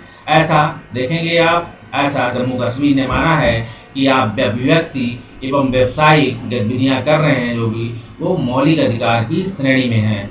ऐसा जम्मू कश्मीर के भारतीय टेलीग्राफ अधिनियम और 1885 की धारा 5(2) के तहत इंटरनेट सेवाओं के निलंबन के खिलाफ दायर याचिका की सुनवाई उच्चतम न्यायालय के 3 सदस्यीय पीठ जिसकी अध्यक्षता न्यायमूर्ति बी.एन. रमन्ना और पीठ के अन्य सदस्य आर. सुभाष रेड्डी और न्यायमूर्ति बी.आर. गवई ने की थी। आज 3 सदस्यीय पीठ थी। पीठ ने कहा, हम घोषणा करते हैं कि इंटरनेट के माध्यम से बाकी व्यक्ति की स्वतंत्रता का कोई भी वृत्ति, उपाजिका, व्यापार, कारोबार की स्वतंत्रता को क्रमशः अनुच्छेद 1 क्लाज 1 का के अनुच्छेद 1 का 6 और इससे संवैधानिक संरक्षण प्राप्त है। इस तरह मौलिक अधिकारों पर प्रतिबंध संविधान के अनुच्छेद क्रमशः अनुच्छेद 2, अनुच्छेद 6 के तहत होना चाहिए। ऐसा करते हुए आनुपातिक जो है टेस्ट ऑफ प्रोपोर्शनलिटी का पालन किया जाना चाहिए। आनुपातिक सिद्धांत की बात ही उच्चतम न्यायालय ने अपने फैसले से पूर्व 19 सितंबर 2019 को केरल उच्च न्यायालय ने फाइमा सिरीन आर के जो है बनाम केरल राज्य में अन्य मामले में इंटरनेट तक पहुंच की संविधान के अनुच्छेद 21 का के तहत नागरिकों के लिए शिक्षा के मौलिक अधिकार और 21 के तहत निष्ठा के अधिकार में शामिल माना। उन्होंने कहा कि जो इंटरनेट की पहुंच है लोगों तक वो 21 का और 21 दोनों में ऑलरेडी इम्प्लिसिट है, तो पहले से शामिल है, मौलिक अधिकार माना जाएगा। तो ये केस था। इससे पहले केस फाइमा सरीन आर के बनाम केरल राज्य, ठीक है, इस मामले में था। इसके बाद उच्च न्यायालय में अनुराधा भसीन और किसका गुलाम नबी आजाद कांग्रेस नेता के माध्यम से बोला गया। तो इसमें सुप्रीम कोर्ट ने कहा कि बाकी अभिव्यक्ति की स्वतंत्रता, आपको बता दें, अभिव्यक्ति एवं व्यावसायिक गतिविधियों के संचालन मौलिक अधिकारों की श्रेणी के तहत माना जाएगा। ठीक, 3 और आगे बात करें, आप देख सकते हैं जम्मू कश्मीर में भारतीय टेलीग्राफ अधिनियम 1950 जो 85 की धारा है, इसके सुनवाई उच्चतम न्यायालय 3 सदस्यीय पीठ ने की थी कि इसके तहत आपने देखा, लेकिन ये जारी रही समय के साथ, क्योंकि यहाँ क्या है, इमरजेंसी नहीं लाई थी, यहाँ जो सेवाएं बंद की थी, तो सरकार ने जो है भारतीय टेलीग्राफ अधिनियम 1885 जो 85 की धारा 5(2) धारा के खिलाफ जो है इस अधिनियम के तहत जम्मू कश्मीर की जो सेवाएं बंद की थी इंटरनेट की। आप आगे देख सकते हैं, इसके तहत सुखना झील देख सकते हैं, सुखना झील को कानूनी इकाई का दर्जा प्राप्त है। आप देखेंगे वर्ष 2008 में दक्षिणी अमेरिका के इक्वाडोर में संविधान में प्राकृतिक अधिकारों को मान्यता प्रदान करने वाला देश का यह पहला राज्य था। ठीक, 2008 में दक्षिण अमेरिकी देश इक्वाडोर है ने संविधान में प्रकृति के अधिकारों को मान्यता प्रदान करने वाला जो पहला देश था। आप आगे देख सकते हैं कि न्यूजीलैंड द्वारा गुहान गुनई नदी पर जो रिवर को जीवित व्यक्ति का दर्जा प्रदान किया गया था, तो सुखना झील को कानूनी इकाई का दर्जा प्राप्त हो गया है। कानूनी इकाई का दर्जा मतलब वो एक व्यक्ति की श्रेणी में आ गए है। तो आप देखेंगे 2008 में दक्षिणी अमेरिकी देश इक्वाडोर ने अपने संविधान में प्रकृति के अधिकारों को मान्यता प्रदान करने वाला पहला देश था। प्राकृतिक अधिकार नाम था नेचुरल राइट, ऐसा मान्यता प्रदान करने वाला इक्वाडोर पहला था। फिर बात आई न्यूजीलैंड की, तो न्यूजीलैंड द्वारा गुहान गुनाई नदी थी जो को जीवित व्यक्ति का दर्जा प्राप्त किया गया। फिर बात उत्तराखंड में पहुंची, तो उत्तराखंड उच्च न्यायालय द्वारा गंगा और यमुना नदियों को कानूनी इकाई घोषित किया गया था। हालांकि बाद में उच्चतम न्यायालय द्वारा नेशनल को रोक लगा दी थी। 2019 में पंजाब एवं हरियाणा उच्च न्यायालय के राजीव शर्मा ने यह दस्तावेजी पीठ ने हरियाणा में जानवरों को क्या किया, कानूनी इकाई का दर्जा प्रदान कर दिया। ठीक, कानूनी इकाई है ये। इसी तरीके से सुखना झील जो कि कहाँ है, सुखना झील पंजाब में है, देखना।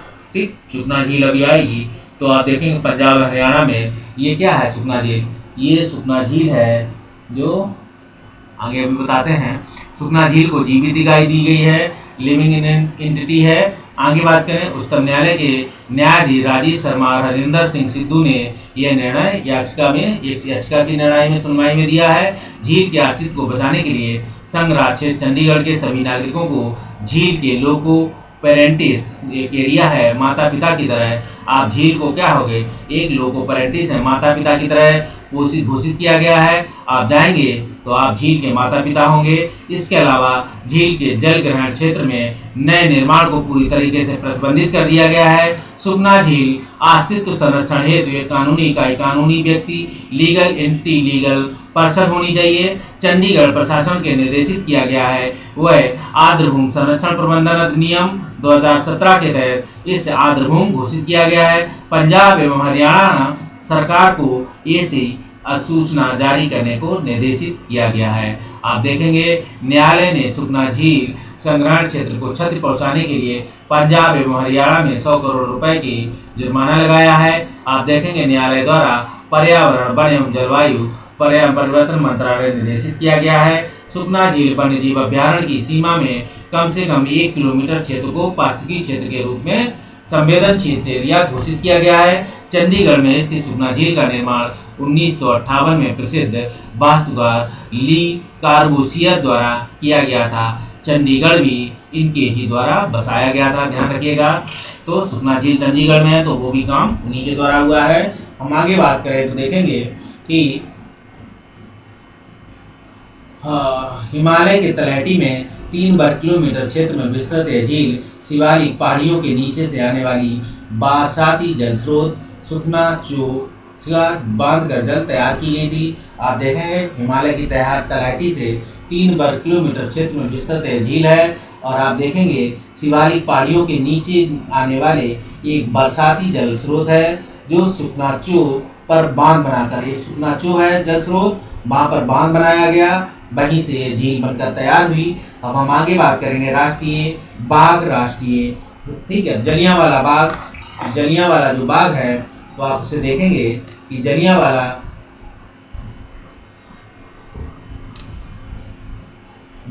बाग राष्ट्रीय स्मारक संशोधन अधिनियम है। आप देखेंगे जलियांवाले बाग के संदर्भ में अभी घटना के संदर्भ में चर्चा में है।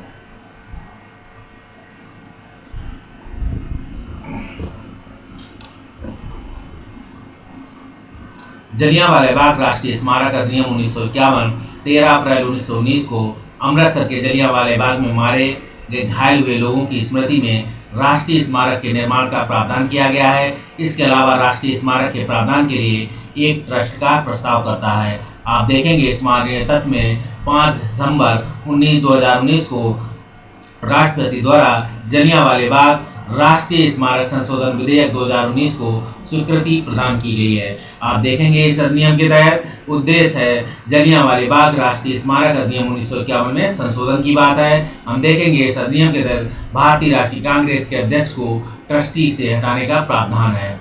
ठीक है, तो आप देखेंगे राष्ट्रपति द्वारा जलियांवाला बाग राष्ट्रीय स्मारक संशोधन विधेयक 2019 को स्वीकृति प्रदान की गई है। ये संशोधन में उद्देश्य जलियांवाला बाग राष्ट्रीय स्मारक अधिनियम 1951 में संशोधन करना है। खास बात यह है कि इस अधिनियम द्वारा भारतीय राष्ट्रीय कांग्रेस के अध्यक्ष को इस ट्रस्टी के हटाने का प्रावधान है। इसके अतिरिक्त स्पष्ट करता है कि जब लोकसभा में विपक्ष का कोई नेता नहीं होता है तो उस स्थिति में लोकसभा में सबसे बड़ी विपक्ष पार्टी का नेता ही ट्रस्टी होगा। ठीक है, अब कर दिया गया है। लोकसभा में विपक्ष का कोई नेता नहीं होता है, तो उस स्थिति में लोकसभा में सबसे बड़ी विपक्षी पार्टी का नेता ही ट्रस्टी होगा। धर्तव्य अधिनियम 1951 के अंतर्गत ट्रस्टी के रूप में एकल राष्ट्रीय राजनीतिक दल है। एकल राष्ट्रीय राजनीतिक दल भारतीय राष्ट्रीय कांग्रेस का प्रतिनिधित्व प्रावधान है। संशोधन द्वारा ट्रस्ट से दल विशेष दल सदस्य को हटाया जाना गैर राजनीतिक बनाता है। संशोधन द्वारा ट्रस्टी की विपक्षी पार्टी में जो है प्रतिनिधि सुनिश्चित किया गया है। ई सिगरेट की बात आई है तो आप देखेंगे कि यह अधिनियम ई सिगरेट का उत्पादन, व्यापार, भंडारण, विज्ञापन, परिवहन, बिक्री आदि पर प्रतिबंध लगाता है। ई सिगरेट इलेक्ट्रॉनिक उपकरण होता है जो तरल निकोटीन तथा अन्य फ्लेवर्स के मिश्रण को गर्म करके वाष्प पैदा करता है। मतलब आप क्या ले रहे हैं, हुक्का पी रहे हैं एक तरीके का। आगे बात करें तो देखेंगे 5 दिसंबर 2019 को राष्ट्रपति के हस्ताक्षर के उपरांत ई सिगरेट निषेध विधेयक अधिनियम बना। ठीक है, आप देखेंगे ई सिगरेट निषेध अधिनियम 2019 18 सितंबर 2019 को जारी अध्यादेश प्रस्तावित करेगा। अधिनियम 2018 से ही प्रभावी माना जाएगा। प्रावधानों का उल्लंघन करने पर 1 वर्ष तक कारावास, 1 लाख रुपए तक का जुर्माना या दोनों सजा हो सकती है। एक से अधिक बार की उल्लंघन करने पर 3 वर्ष तक का कारावास, 5 लाख रुपए तक के जुर्माने का प्रावधान है। आप देखेंगे ई सिगरेट का भंडारण करने पर 6 महीने का कारावास और 5,000 रुपए तक का जुर्माना हो सकता है। और देखेंगे 18 सितंबर 2019 को ई सिगरेट का स्टॉक रखने वालों को एक घोषणा करनी होगी कि इसे प्राधिकृत अधिकारी निकटवर्ती कार्यालय में जमा होंगे। उल्लेखनीय है कि भारत ने WHO framework convention tobacco control पर हस्ताक्षर कर रखे हैं, इसीलिए भारत को ये अधिनियम लाना पड़ा है। आप देखेंगे WHO framework convention on tobacco control पर हस्ताक्षर किए हैं। दादरा और नगर हवेली, दमन द्वीप संघ राज्य क्षेत्रों में अधिनियम 2019 के संदर्भ में देखेंगे केंद्र सरकार ने दादरा नगर हवेली, दमन एवं दीव संघ राज्य क्षेत्रों का आपस में विलय करने हेतु तो विधेयक संसद में प्रस्तुत किया है, जिसे संसद द्वारा पारित होने, राष्ट्रपति द्वारा सहमति प्रदान करने के पश्चात जो है अधिनियम क्या होगा, अधिनियम का रूप ग्रहण कर लिया गया है। स्मरणीय तथ्य में देखते हैं राष्ट्रपति द्वारा 9 दिसंबर 2019 को दादरा नगर हवेली, दमन एवं दीव संघ राज्य क्षेत्रों का विधेयक 2019 को सम्मति प्रदान करने के पश्चात अधिनियम रूप में परिवर्तित हो गया है। दादरा नगर हवेली, दमन एवं दीव राज्य क्षेत्रों में अधिनियम 2019 के उपबंध जो प्रोविजन 26 जनवरी 2020 से प्रभावित होंगे। दादरा नगर हवेली, दमन एवं दीव की राजधानी के में दमन को निर्दिष्ट किया गया है। दमन को तो आप इसे देख सकते हैं, ये अधिनियम लाया गया है, आपस में इन्हें विलय कर दिया गया है। पहले दादरा नगर हवेली, दमन और दीव संघ राज्य क्षेत्रों को आपस में विलय करने हेतु एक विधेयक संसद में प्रस्तुत किया गया है। क्वेश्चन यूपीएससी यूपीपीसीएस दोनों जगह बन सकता है। यूपीएससी यहाँ से क्वेश्चन पूछ सकता है, ध्यान रखना। आपस में विलय करने विधेयक संसद में प्रस्तुत, जिसे संसद पारित और राष्ट्रपति द्वारा सहमति प्रदान करने के बाद कर लिया है। ठीक, अब ये मतलब अधिनियम बन चुका है, सिग्नेचर कर चुके हैं राष्ट्रपति। तो दादरा और नगर हवेली, दमन और दीव संघ शासित क्षेत्रों को विलय किया गया। अधिनियम 2019 है और अधिनियम के रूप में परिवर्तित है। तो दादरा नगर हवेली और दमन तथा दमन एवं दीव जो है 2019 प्रोविजन 26 जनवरी 2020 से प्रभावी है। आप यही डेट याद रखेंगे। आगे देखेंगे दादरा नगर हवेली, दमन दीव को राजधानी के रूप में दमन को चिन्हित किया गया है, याद रखें। अब इस अधिनियम के द्वारा संशोधन की पहली अनुसूची संशोधन किया गया है। वर्तमान समय में भारत में 28 राज्य और 9 जिसे बोल कहते हैं 8 संघ क्षेत्र हैं। तो यही 8 क्षेत्र पहले 9 होंगे, 1-2 को मिला दिया गया है। आप देखेंगे 19 के अनुसार दादरा नगर हवेली, दमन तथा दीव को संघ शासित लोकसभा 2 स्थान आवंटित रहेंगे। ठीक है, 2 स्थान आवंटित रहेंगे। अधिनियम 2019 के दादरा नगर हवेली, दमन तथा दीव संघ शासित क्षेत्र बॉम्बे उच्च न्यायालय के क्षेत्राधिकार में होंगे। आप याद रखेंगे। सेरोगेसी विनियमन विधेयक 2019 भारत में व्यावसायिक सरोगेसी को वर्ष 2002 में विधिक मान्यता दी गई थी। हालांकि वर्ष 2015 में एक गैर सरकारी अधिसूचना के द्वारा भारत में विदेशी दंपतियों हेतु सरोगेसी को प्रतिबंधित कर दिया गया है। भारत के विधि आयोग ने क्या किया है, 228वीं रिपोर्ट में व्यावसायिक सरोगेसी पर प्रतिबंधित लगाने की सिफारिश की गई है। स्मरण तथ्य में देखेंगे 21 नवंबर 2019 को इस विधेयक को सेलेक्ट कमेटी द्वारा विचारार्थ सौंपा गया है। इसके पूर्व 5 अगस्त 2019 को लोकसभा द्वारा सरोगेसी अधिनियम विधेयक 2019 पारित किया है। इस विधेयक में शामिल विभिन्न प्रावधानों को निम्न बिंदुओं के अंतर्गत प्रस्तुत किया गया है। विधेयक सरोगेसी को एक ऐसी प्रथा के रूप में परिभाषित करता है जहां एक महिला किसी इच्छुक दंपति को बच्चे को जन्म के पश्चात उसे सौंपने के इरादे से गर्भ धारण करती है। विधेयक वाणिज्यिक सरोगेसी को प्रतिबंधित करता है लेकिन परोपकारी सरोगेसी की अनुमति देता है। ठीक, आगे बात करें तो आप देखें केंद्र एवं राज्य सरकार के अनुसार राष्ट्रीय सरोगेसी बोर्ड और राज्य सरोगेसी बोर्ड का गठन करेंगी। सरोगेसी की प्रक्रिया से पैदा हुआ बच्चा इच्छुक दंपति का जैविक बच्चा बायोलॉजिकल दत्ता बच्चा माना जाएगा। ठीक है, सरोगेसी प्रक्रिया से पैदा हुआ बच्चा इच्छुक दंपति का जैविक बच्चा माना जाएगा। ठीक है, जो दंपति उसे लेना चाहते हैं। आगे देखते हैं अयोध्या विवाद पर सर्वोच्च न्यायालय का निर्णय। आप देखेंगे 9 नवंबर 2019 को सर्वोच्च न्यायालय की 5 सदस्यीय संविधान पीठ ने अयोध्या विवाद के मामले पर महत्वपूर्ण फैसला सुना है। मतलब कॉन्स्टिट्यूशनल बेंच थी, 5 बेंचों से मिलकर मिनिमम 5 लोगों से मिलकर बनती है। आप देखेंगे विवादित जमीन पर रामलला विराजमान का हक माना गया है और मुस्लिम पक्ष सुन्नी सेंट्रल वक्फ बोर्ड को अयोध्या शहर में ही 5 एकड़ जमीन देने का आदेश है। आप देखेंगे उल्लेखनीय है 5 सदस्यीय संविधान पीठ ने 6 अगस्त 2019 को 16 अक्टूबर 2019 तक के 41 दिनों तक के इस मामले पर प्रतिदिन कार्य दिवस पर सुनवाई की थी। इस संविधान पीठ ने तत्कालीन मुख्य न्यायाधीश रंजन गोगोई के साथ जस्टिस बोबड़े, आप देखेंगे वर्तमान में मुख्य न्यायाधीश हैं ये। आगे देखेंगे वाई भूचंद्र कुमार और अशोक भूषण और एस ए नजीर शामिल थे। उच्चतम न्यायालय द्वारा सुनवाई के लिए दिन के आधार पर यह दूसरा सबसे लंबा केस है। आप देखेंगे जो 41 दिन तक चला। प्रतिदिन आप देखेंगे इससे पूर्व उच्चतम न्यायालय की 13 सदस्यीय खंडपीठ ने 72-73 में केशवानंद भारती बनाम केरल राज्य के मामले में 68 दिनों तक पूरी की थी।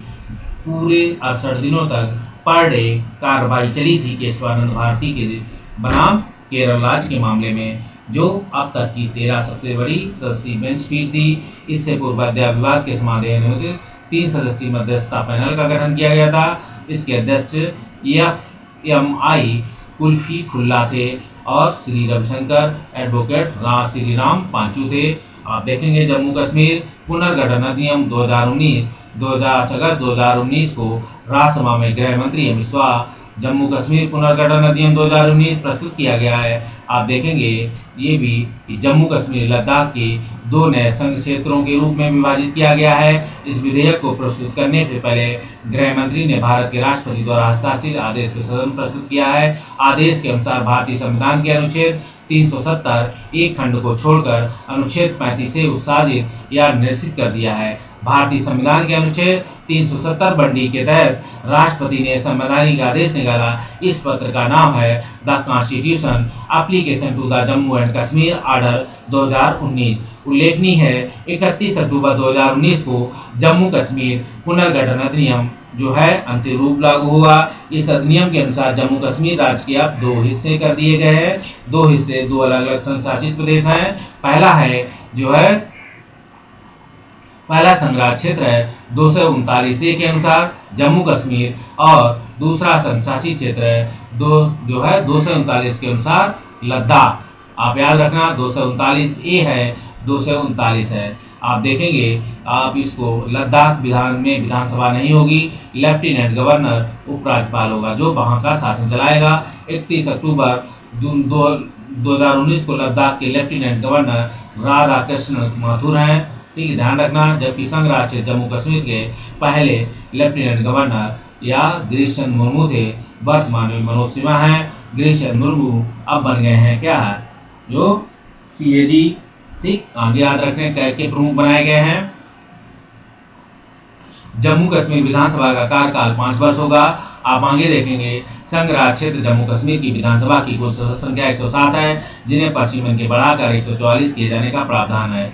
24 सीटें प्रांत आधिकारिक कश्मीर के लिए रिक्त रखी गई हैं, जो आज तक रिक्त हैं। ठीक है, तो आप देखेंगे जम्मू कश्मीर विधानसभा का कार्यकाल 5 वर्ष है। संघ राज्य क्षेत्र जम्मू कश्मीर की विधानसभा कुल सदस्य संख्या अब 107 है, और जिन्हें पश्चिम के बाद बढ़ाकर 114 किए जाने का प्रावधान है।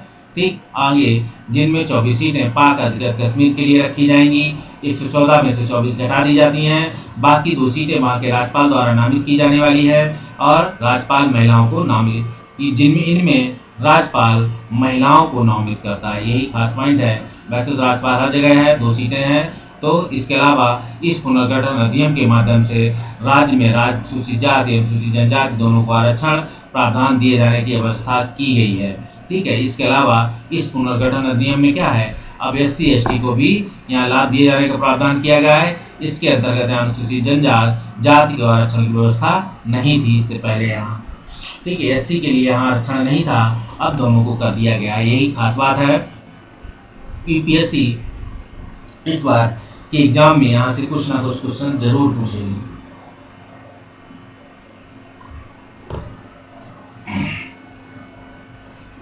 आप देखेंगे केंद्र सरकार ने इन 2 नए संघ शासित क्षेत्रों के मध्य तत्कालीन जम्मू और कश्मीर राज्य की संपत्तियों एवं ऋणों लायबिलिटीज के वितरण के मामले में अवलोकन हेतु पूर्व रक्षा सचिव संजय मित्रा तथा की अध्यक्षता में 3 सदस्यीय समिति का गठन किया है। आप देखेंगे कराधान विधि संशोधन अधिनियम 2019, आयकर अधिनियम 1961, वित्त अधिनियम 2019 में संशोधन के लिए कराधान विधि संशोधन अधिनियम the taxation law amendment act 2019 संसद द्वारा पारित किया गया है।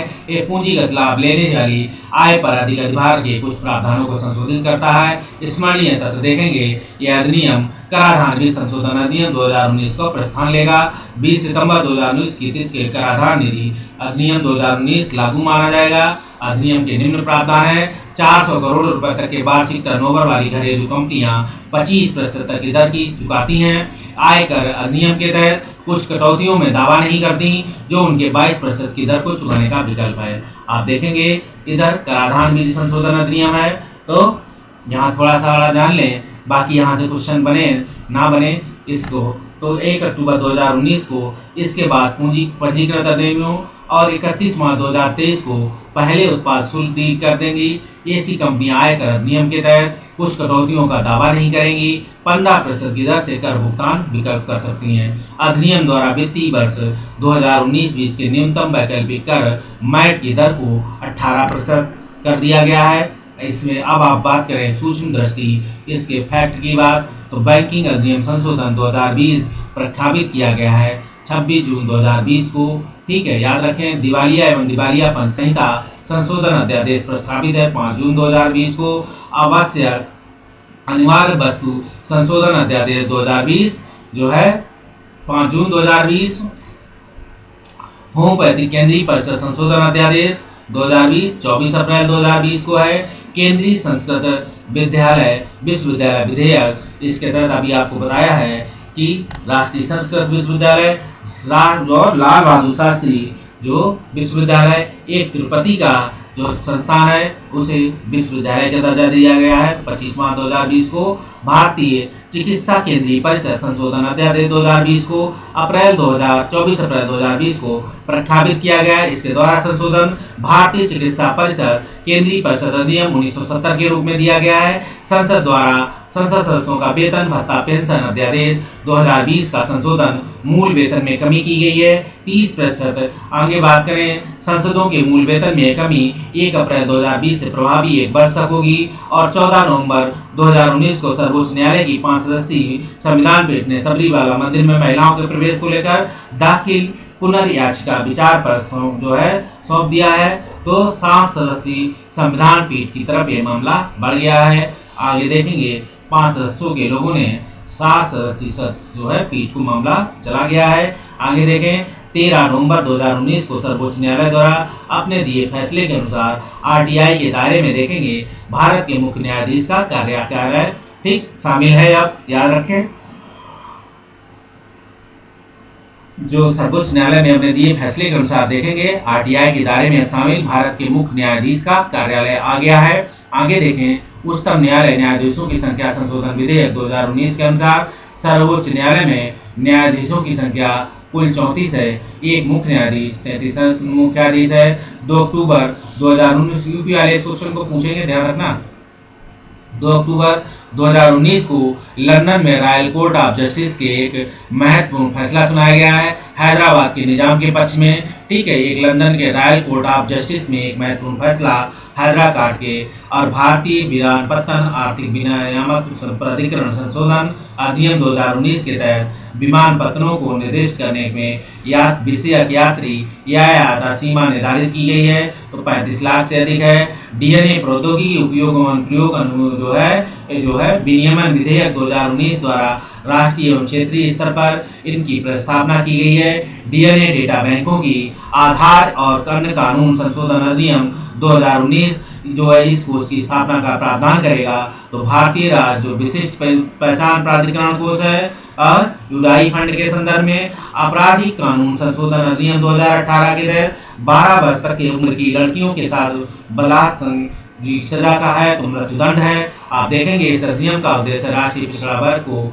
संवैधानिक दर्जा प्राप्त करना, तो ये है 102 संशोधन अधिनियम 2018। आगे देखें 103 संशोधन अधिनियम के तहत गरीब सवर्णों को नौकरियों में आरक्षण का प्रावधान, तो आप देखेंगे 10%। आगे ईबीसी की बात है। ये आगे बात करें मोटर वाहन संशोधन विधेयक 2019 1 सितंबर 2019 से प्रभावी है। इस तरीके से हमने देखा आर्थिक जो राष्ट्रीय घटना चक्र का है पूरी की या घटना चक्र के 2020 दृष्टि का घटना चक्र दृष्टि 2020 की राष्ट्रीय परिदृश्य की घटनाओं को हमने कंप्लीट किया। अब हम अंतरराष्ट्रीय परिदृश्य की तरफ आगे बढ़ेंगे। ठीक, चलिए तो इस वीडियो को हम यहीं रोकते हैं, मिलते हैं आगे, तब तक के लिए bye bye, have a good day.